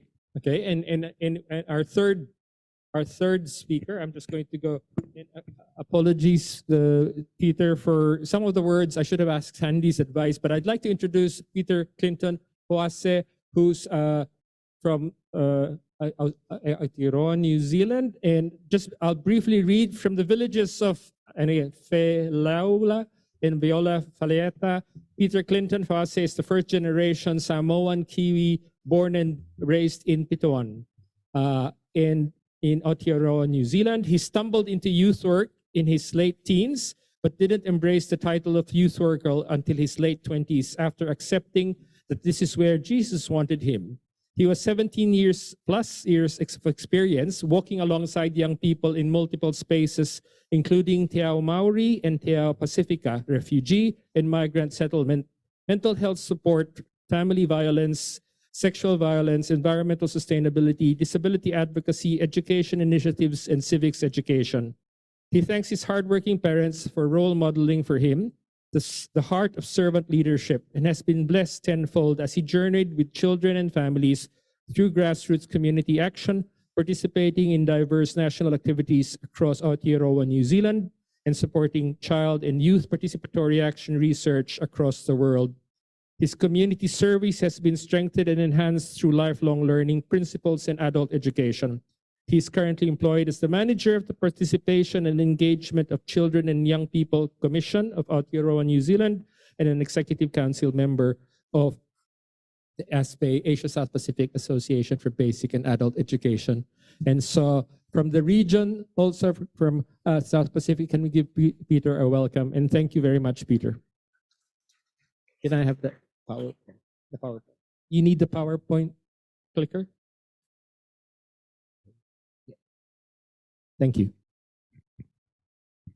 Tuhi ki te rangi, tuhi ki te whenua, tuhi ki te ngako ngā tangata, he ate mea nui te ao, he tangata, he tangata, he tangata. He ate mea nui te ao huri ko te aroha ti hei Mauriora. Tēnā koutou katoa ki te whānau ASPE, me ngā whānau ICAE, te kai mai, kai ako, kai awhina, mō tēnei kaupapa whakahirere. Tēnā koutou. Peter, speak closer to the mic. Is this better? Kia ora. Ki te mana whenua me ngā mātua tūpuna o tēnei rohe, ngā mihi mō tau manakitia mō mātou. Ki te tumuaki te pau whakahaere, mātua Robbie, ngā mihi nui kia koe rangatira mō tēnei wānanga. Ko Peter Clinton Foese tuku ingoa, te moana nui a Kiwa, whanganui a Tara, te moana, korokoro te maunga, te awa kairangi te awa, ngā te hāmo te iwi, whaliula me vailo ngā hapu, pita one noho ana a hau i roto i te rohe o mana whenua te Atiawa. Tēnā koutou, tēnā koutou, tēnā koutou katoa. Mā alo lovely soifua, ma le langi mamā, vi ia le atua a wā o le asole nei nā whae le alii. A vea o masui o le au Pasifika ASPE, ma moli atu le whawhetai, ma le talalai titi se te mai upu ata mai e whesaswani atu mo tātonga luenga. Whawhetai te le lava ia o le pule, le alii o Robbie, ma le ainga o ICAE, mo lene wanoa, whawhetai te le lava. Thank you for bearing with me. I spoke in two ancestral languages of the Pacific, one Te Reo Māori and the other one of my ancestral home Samoa. My name is Peter Clinton Foese. My family and I live in New Zealand. I'm a Christian, God is good, and I've been involved in community education for 20 years. And during that time, I've worked with children and young people across New Zealand as a youth worker. I am an ASPE Executive Council representative for Sub-Region 4, the South Pacific. And I thank you for the opportunity to Mātua Robbie and to all those in this room for this time to just reflect on towards a learning planet. E la lai futu e la lai futu e la lai futu ma fola fola tau tungi atu penga ai e sol la la futu e la lai futu e la lai futu la poto poto tau tungi atu penga ai e oso. That is a song, a waiata, a pese, sung by my stepfather, the grandfather to my children, as a nursery rhyme. It speaks about a fish, a big fish, a small fish, swimming through the ocean and how we need different nets to catch that fish, different ways to prepare it, different ways to look at it, different ways to understand what that fish is in our ocean. I start off with our ancestral languages because often when we come to conferences like this, we leave our language at the door. we leave our identity at the door. And yet we try and make these big solutions for our people, our communities. How is that possible if we are not bringing into the space the indigenous ancestral knowledge of our peoples? Me as a Samoan growing up in Aotearoa, New Zealand, had to walk in multiple different spaces with multiple different people to really understand who I am. And at multiple doors, mostly in formal education, I was told that part of me had to stay away so that I could succeed, to grow, to be somebody. And so I really challenged that whakaaro, that concept that when we have these big important discussions, we don't make space for the different identities that we have when we do our advocacy. Sorry about that. Oh, I've lost the PowerPoint. I want everyone to just have a quick look at this beautiful blue orb. Yesterday, I asked people, what do they see? What is this? And I had an answer. It is a blue balloon. From others, it is a blue orb. It is Te Moana Nui a Kiwa, the Great Pacific Ocean. Looking at it from space, this is what you would see when you look at the globe. But often when we talk about the globe, the first vision we see is Europe, Asia, America. We know instinctively, inherently, what we are looking at when we look at the globe from that perspective. But for my people, the people that travel the Pacific Ocean, this is our world, our globe, connected to the great moana, the great sea. Within that are large whales, small plankton. Across that, birds flying, migrating from land to land. It is the source and resource of my peoples and has been for millennia. This great ocean is our identity. It is what we see when we talk about adult education, community education, and learning. It is said that we know more about space. We have more knowledge about the heavens above us than we do about the fathoms, deep sea, and ocean. That we have figured out a lot more about the astrology and the galaxies out there than what lays beneath our feet and beyond our lands. And I think it's quite interesting that we, in our thirst for knowledge of the heavens, have gone so far to know what the Milky Way and what the galaxies are, and yet have not traversed and understood the real source of our life in this world, which is our seas and our oceans. For my people, 3,000 years we traveled from one side to the other. We traveled from Asia to the Americas and the Americas back. We brought the kumara, the sweet potato, back to Asia, and we took a whole lot of that resource back to the Americas. Our footprint on this planet has been for generations. Many of the things that we share and understand about science in regards to the waves came from our people.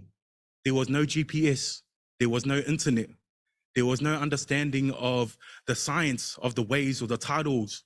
All we knew was that we could survive as a people if we truly passed on knowledge generation to generation, first understanding the stars, then understanding the winds, and then passing that knowledge onto our children, not in classrooms, but doing it together. And that's where I will be speaking to mostly today. I do not have the statistics, I do not have the facts. A lot of the information that I'm sharing with you is oratory language. Oratory stories have been passed on for thousands of years. If you want to know the science, I can provide that, but this is not that presentation.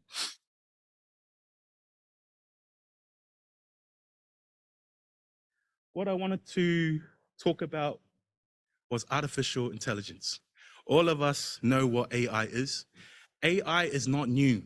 AI has been here on this world for decades.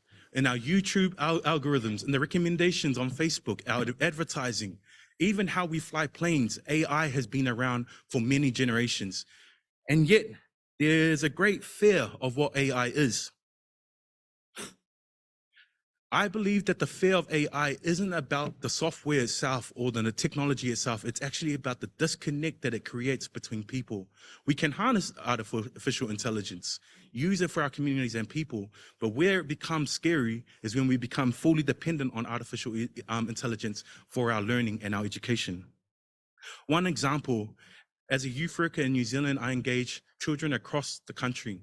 I ask them these questions: what makes you happy? What makes you scared? In one of the classrooms I was sitting in, the children responded, I'm scared of the wall.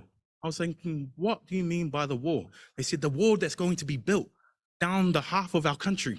I was like, what wall? And they said, the wall that Donald Trump is building. This is Aotearoa, New Zealand.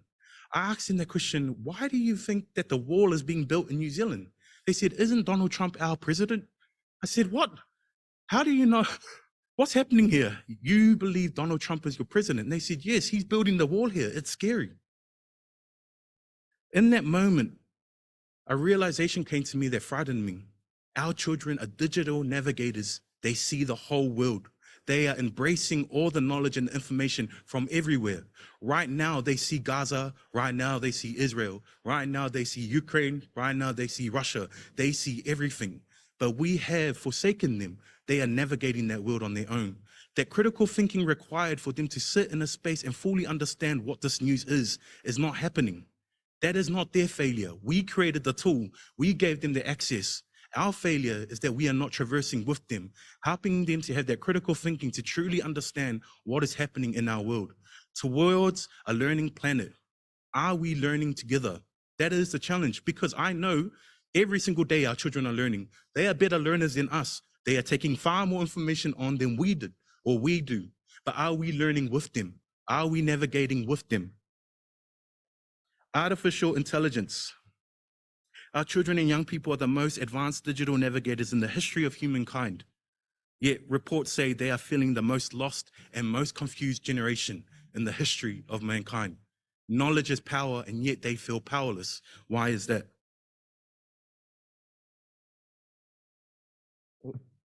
Sorry.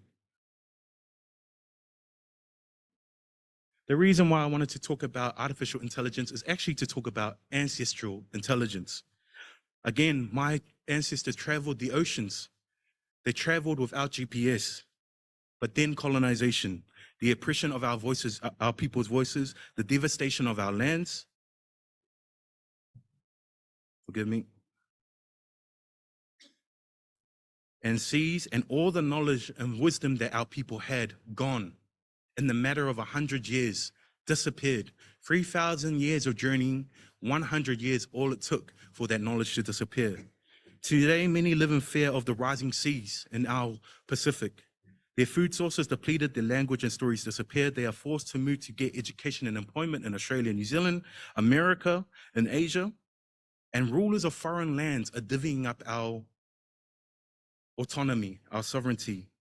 Our children see all these issues play out, and it's impacting their sense of belonging today and their sense of hope for the future.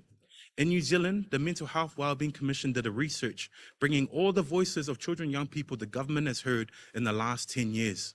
And one of the 4 primary issues that children and young people are facing in New Zealand is a bleak future, no hope.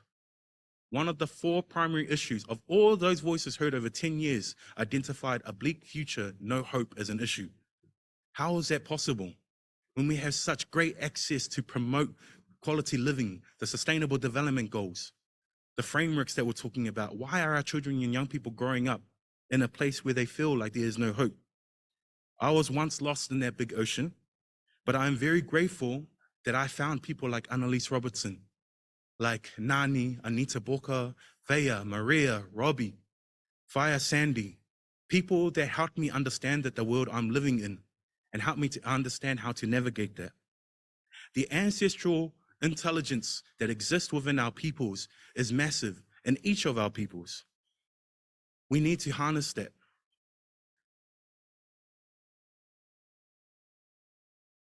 Ancestral identity. If you look to the person to your left or your right, if you could just quickly do that, please. If you could just quickly look at that person. That's awesome. In this room, it's not just the few that are here. We bring villages, our ancestors into this room. Ancestral identity.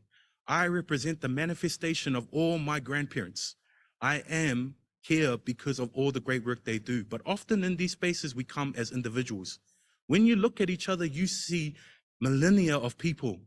Ancestral identity. Why do our children and young people have no hope when there's ancestors, whether you're from Europe, Asia, America, Samoa? Ancestral identity is powerful. Is that in our learning frameworks? When we talk about a learning planet, do we enhance and embrace that for our children and young people? Tamatera ariki.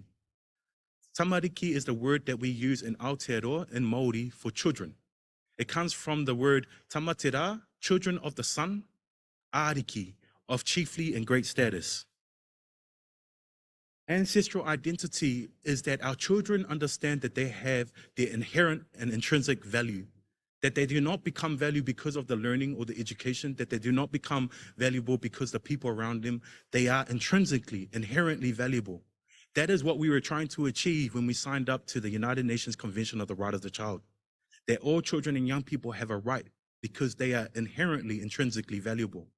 And yet, too many of our children in the world, when we're talking about all these important issues, do not see themselves valued, reflected in our conversations.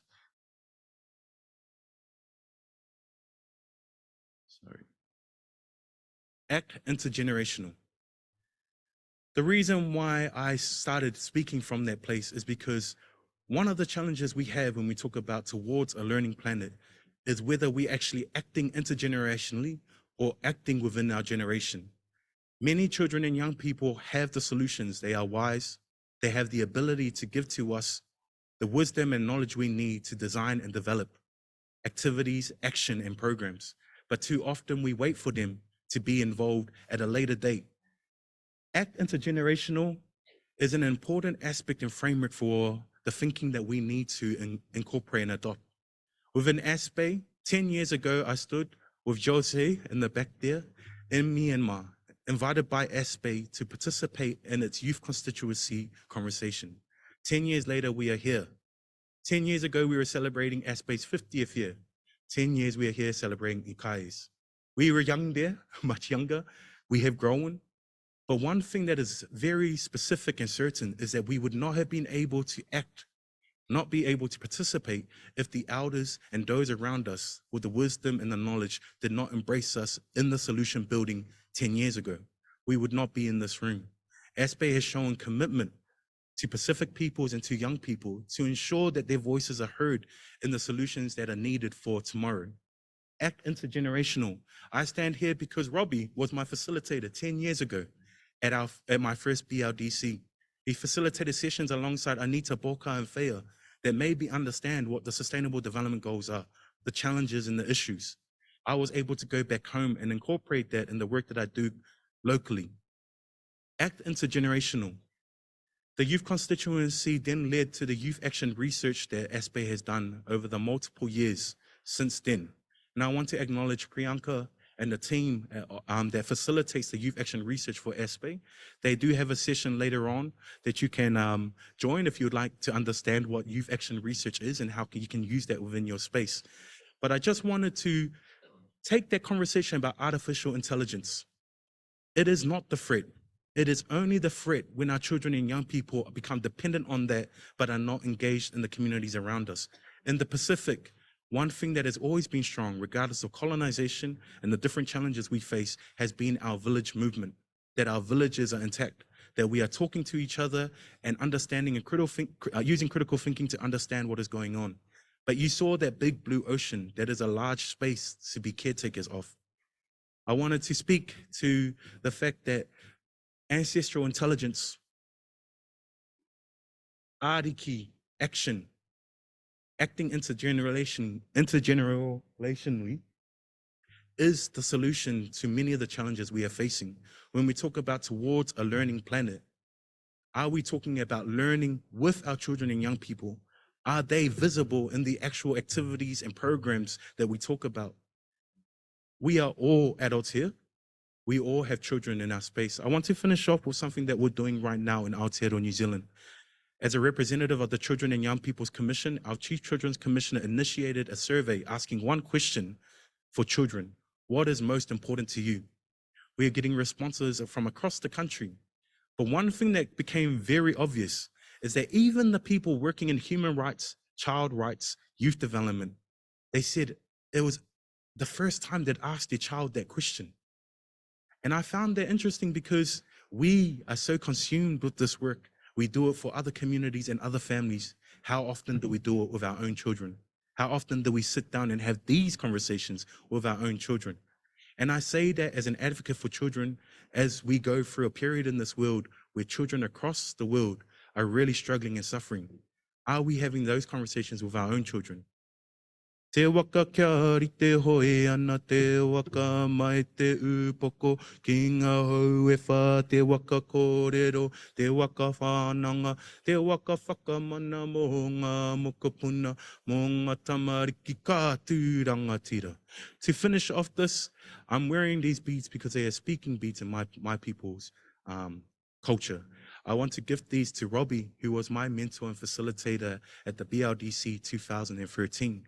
Because I would not be here if it was not for the intergenerational action that Aspe and Robbie made at that time. So just as a thank you from me to him, on behalf of my peoples in the Pacific, I just wanted to give that to him.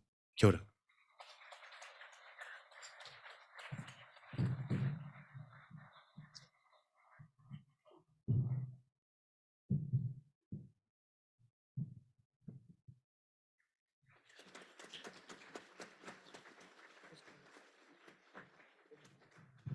Have a seat.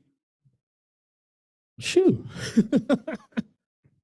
Now I've got two beads. And if you don't recognize this, ask Uwe and the DVV in terms of the lifelong learning beads. We can talk about that. But can we give Peter just another round of applause?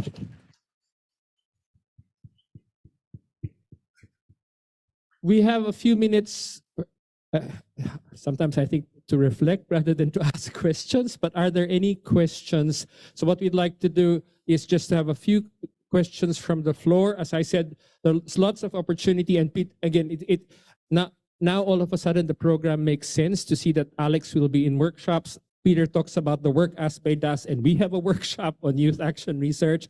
So it doesn't finish in the plenary. The whole idea is that the plenary opens up questions for you to explore and to take to the workshops.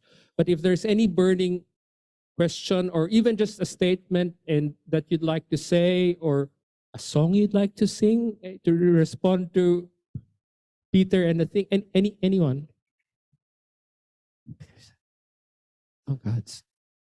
Shanta, is there a microphone that, Ricarda, thanks Ricarda. We'll take a few. So Shanta. Sorry, yep, one at the back. Sorry. So there's two. Okay, Shanta. Thank you very much for the illustrative and very informative presentation from the both panelists. And I would like to mention that information with regard to non-formal education is very important to make our decisions and to form our policies. I think in the Sri Lankan context and the global context, information related to non-formal education is somewhat non-adequate. And in this process, we had a good opportunity for the last few years. We had GRAIL reports because I want to know whether we are proceeding with the GRAIL reports in the future as well. Thanks, Shanta. And sorry, I don't. Can you introduce yourself? Hi, I hope it's not going to be men asking questions. So I'm Stephen Wyber. I'm from the International Federation of Library Associations. And I really like the theme that was coming out about how do we square the circle of the universal values, the things that we know are all important, but how do we make that also locally relevant, culturally relevant? I think the Directorate General was saying as well. So I guess it's more of a call just to everyone here to think about what is it that you need from libraries as a sector. I think we share so many of these same concepts, these same struggles in terms of thinking how we achieve those goals. So it's a call on everyone here to think about what do you need from us to make this work? Thank you very much. And yes, so the whole notion of what's the library, how is the library changing? And for us, I think in the learning cities in Australia, the library has been central to that learning city in Australia. This side of the room, Anna? So I guess we'll get anyone to respond. It's not really a question. It's more just really impressed with the way that you've designed the plenary session this morning in terms of having such a clear framework on what's happening at a global scale, particularly with the Marrakesh framework and what's happening around that. And then having Peter, our very own Peter Foase, talk about how important it is for people to be remembered as the heart of what we do. So I thought that was such a nice challenge for us to continue to think about the global picture, but always remember who's at the heart of it. So happy birthday, ICAE. Thank you for having us here, and we're looking forward to the rest of the next few days. Thank you. Thank you. Anybody on this side? Yes. Ehsan. Thank you. I'm Ehsan from Bangladesh, also representing ASBE from the South Asian region. In both discussion from Alex and Peter, the one issue I am getting connected, I want to put it in the perspective so that in the next discussion that goes up. We are in the world of climate change. We have been talking all along in the Marrakesh Framework of Action also, we talked on that. If I see that from the perspective of LA, in the climate change issues are competing with the crises which are coming up. We are just talking on that because and its implication goes for the Pacific, the regions like Pacific as well. When Peter was in his very engaged talking about the intergenerational, virtually we are destroying the future generation in a sense, in a way. And so how really ALE can be placed in that global development perspective, where in the name of development we are spreading the conflict, we are investing in business in the name of climate change interventions. So we need to really have wider responsibility from the global perspective. That I want to flag up. Thank you. Okay, just trying to summarize. So I think there are three issues that emerge around. The first that you talk about, and I think also Ibu Kiki talked about, the context of the issues, climate change, peace, poverty. How do we see the connections, or how do we manage the connections between the different issues? How do we therefore also work with the institutions that are there? We have libraries, we have community learning. How do we bring them into that conversation? And in terms of just, I think the question therefore, what does GRAIL or the MFA provide as a framework for us? So I guess, so from that idea of the conceptual framework of the issues or the contextual issues, the institutions that we have like libraries, and then a framework like the MFA and the GRAIL, and then reminded by the overarching frame of the generation. So maybe again, and I like what Hannah said, this actually frames the conversation for the next few days, but I'd like thoughts from Alex and then from Peter, and then I'm just gonna ask people to prepare for the final briefing before we go. So Alex, is there a microphone there? Yeah. Thank you very much for those reflections and questions. Just a very quick response, GRAIL will continue. Yay! Yes, which is really? Good news. Yeah, yeah. Oh, is that an announcement? Can we make that GRAIL will continue? It will okay? continue, yes. I didn't know that was breaking news, but yeah. Okay. Yes, and I can share more information tomorrow on GRAIL. But then just to point about, making those connections, I think that is the power of documents such as the MFA, in that you have all of these different themes and topics addressed in one in a very holistic way. And a lot of the work that we do on a day-to-day basis tends to be thematic, in that we'll have, say, a project on lifelong learning for health or on global citizenship, and we often see these themes in a very compartmentalized way, which I don't think is always useful. And in terms of climate change, I think it's, a few years ago we had a conference for learning cities in the middle of the pandemic in the Republic of Korea. It was hybrid, most people online. And we started by selecting health as a theme, and then that expanded to become health and resilience.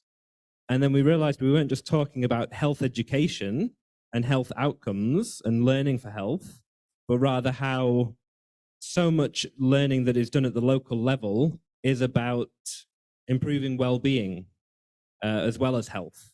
And then you talk about social inclusion and individual empowerment, and it becomes broader and broader.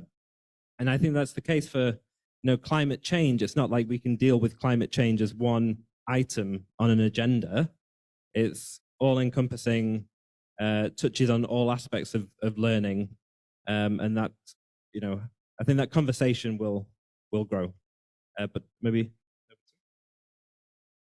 I just want to stress the importance of including our children in our movements. Too often we see non-formal and informal education being relevant to children after they've completed their formal education, say primary school, high school. But we don't create space for them in our actual movements in our communities to be learning alongside us and with us, and to also be teaching us about the world that they see and participate in. I will be able to share through the Secretariat a piece of research that was done around why the Martin Luther King civil rights movement fizzled out in the 90s and the 80s. And it was because at that time, the movement was largely adults making great change with young adults. But during that 2-decade period, there wasn't enough invested in the children understanding what it was that adults were talking about at that time. What that then leads to is frustration. What that then leads to is apathy and violence. And what we are seeing across the world is young people saying they are hopeless, they're feeling hopeless, and there's no change happening. But often it's because we haven't done our job in regards to sitting down with them and having conversations about what is actually happening in the world. We're allowing artificial intelligence or the internet to teach them what is happening. And so in response to what is it that institutions can do, what is it that we can do as a community, attend the Youth Action Research session that's being facilitated by Priyanka, because that is not youth alone making change. That's not youth alone leading. That's youth doing change through an intergenerational movement. Young people being researchers alongside their ancestors, alongside their elders. And that's the beauty of genuine sustainable change, is when young people are part of our movements, it's not us and them, it's us together towards a learning planet.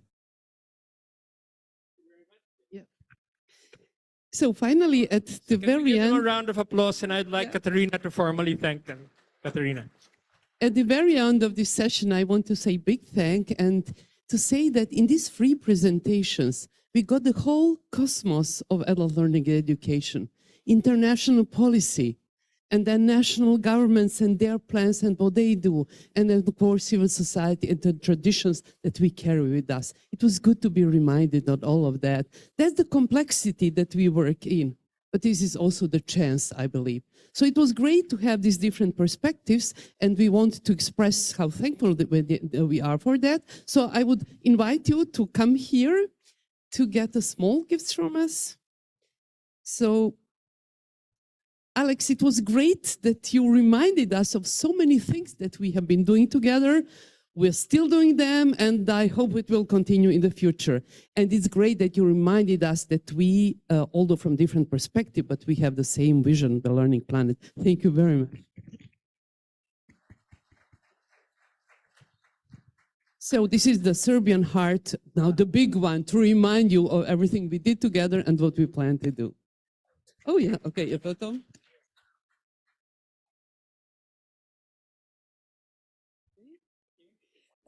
Unfortunately, Ms. Yuliati is not here, but we said already how much we appreciate the fact that we are in the region, Indonesia. And Ani, we will ask you to deliver really our big thanks and appreciation for the work that they are doing and for the cooperation they have with you.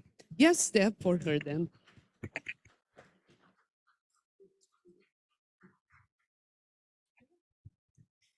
And Peter, where is he? Come on. Come here in the middle so that you don't block the... Hi, Peter, I'm proud to say that we had the president, ICAE president from New Zealand, you know? Sandy? Hi. So she did try to teach us a few Maori languages, words.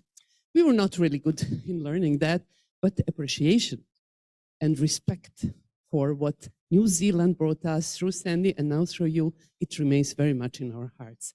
And thank you for reminding us of those things. And as a small reminder of our appreciation, so this is a traditional Serbian instrument. Our culture is not so old, but still this is a part of our tradition. Since ICAE is now registered in Serbia, we thought that would be an adequate gift for that. Thank you very much.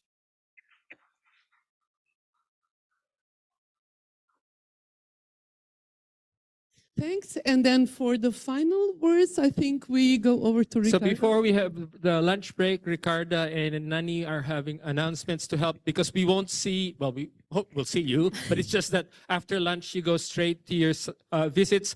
before the visits, I just want to remind you, please come at 8:45 tomorrow. We've had a little bit of stretch so that we have enough time for the conversation that Alan will lead us through, but also the commemoration for one of our important leaders in the region. So 8:45 is the starting time tomorrow.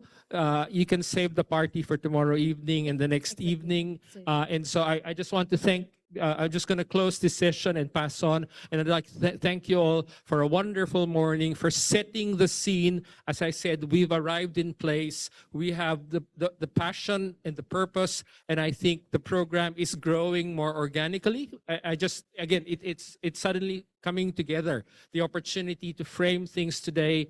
Again, the heart of the visits this afternoon will actually then inform tomorrow's discussion. So I'd like to pass on to Ricarda and Nani for the briefing. Thank you very much, everybody. Thank you. We really don't want to be standing between you and lunch, so we will hurry up. I just want to show you the Padlet. Loads of pictures have been shared already, but I'm sure many of them are missing, the ones you took. So please add to the Padlet. Quite some beautiful ones are there already. If you haven't signed up for the many lists we have out there, please do so. And before I hand over to Nani, I want to let you know that when you come back from your field trip, from your community visit, there will be coffee and snacks waiting for you at the reception or the hotel entrance area. So don't miss that. And lunch you can get right now when you go downstairs, you know, where we went to the garden, right to your right when you come downstairs. And Nani, the Palms restaurant, yes. And Nani will tell you how you can get on the correct bus. Okay, yes. Okay, there are two people important that you have to see and check when you prepare for the field trip. First, for the first group who will go to Mahaboga Marga, the Pekat team will be Ubed. Where's Ubed? There's Ubed. Please recognize him. And then we have ICAE Timothy. Where's Timothy? Yes, these two. And the bus will be bus number 1. So you just check on Obed. And the second who will go to PKBI Bali, the Pekat team will be Ari. So the red shirt. And the ICAE EC will be Uwe. That's Uwe. Stand up, Uwe. Yeah. And for the group number 3 going to Serikat Pekat Bali, the Pekat team will be Villa. This is Villa. Yeah, and the EC will be Cecilia. Where is Cecilia? Yeah, that's Cecilia. Bus number 3. Bus number 4 will go to Mitra Bali Fair Trade in Ubud. The Pekat team will be Ella. Ella, this is Ella.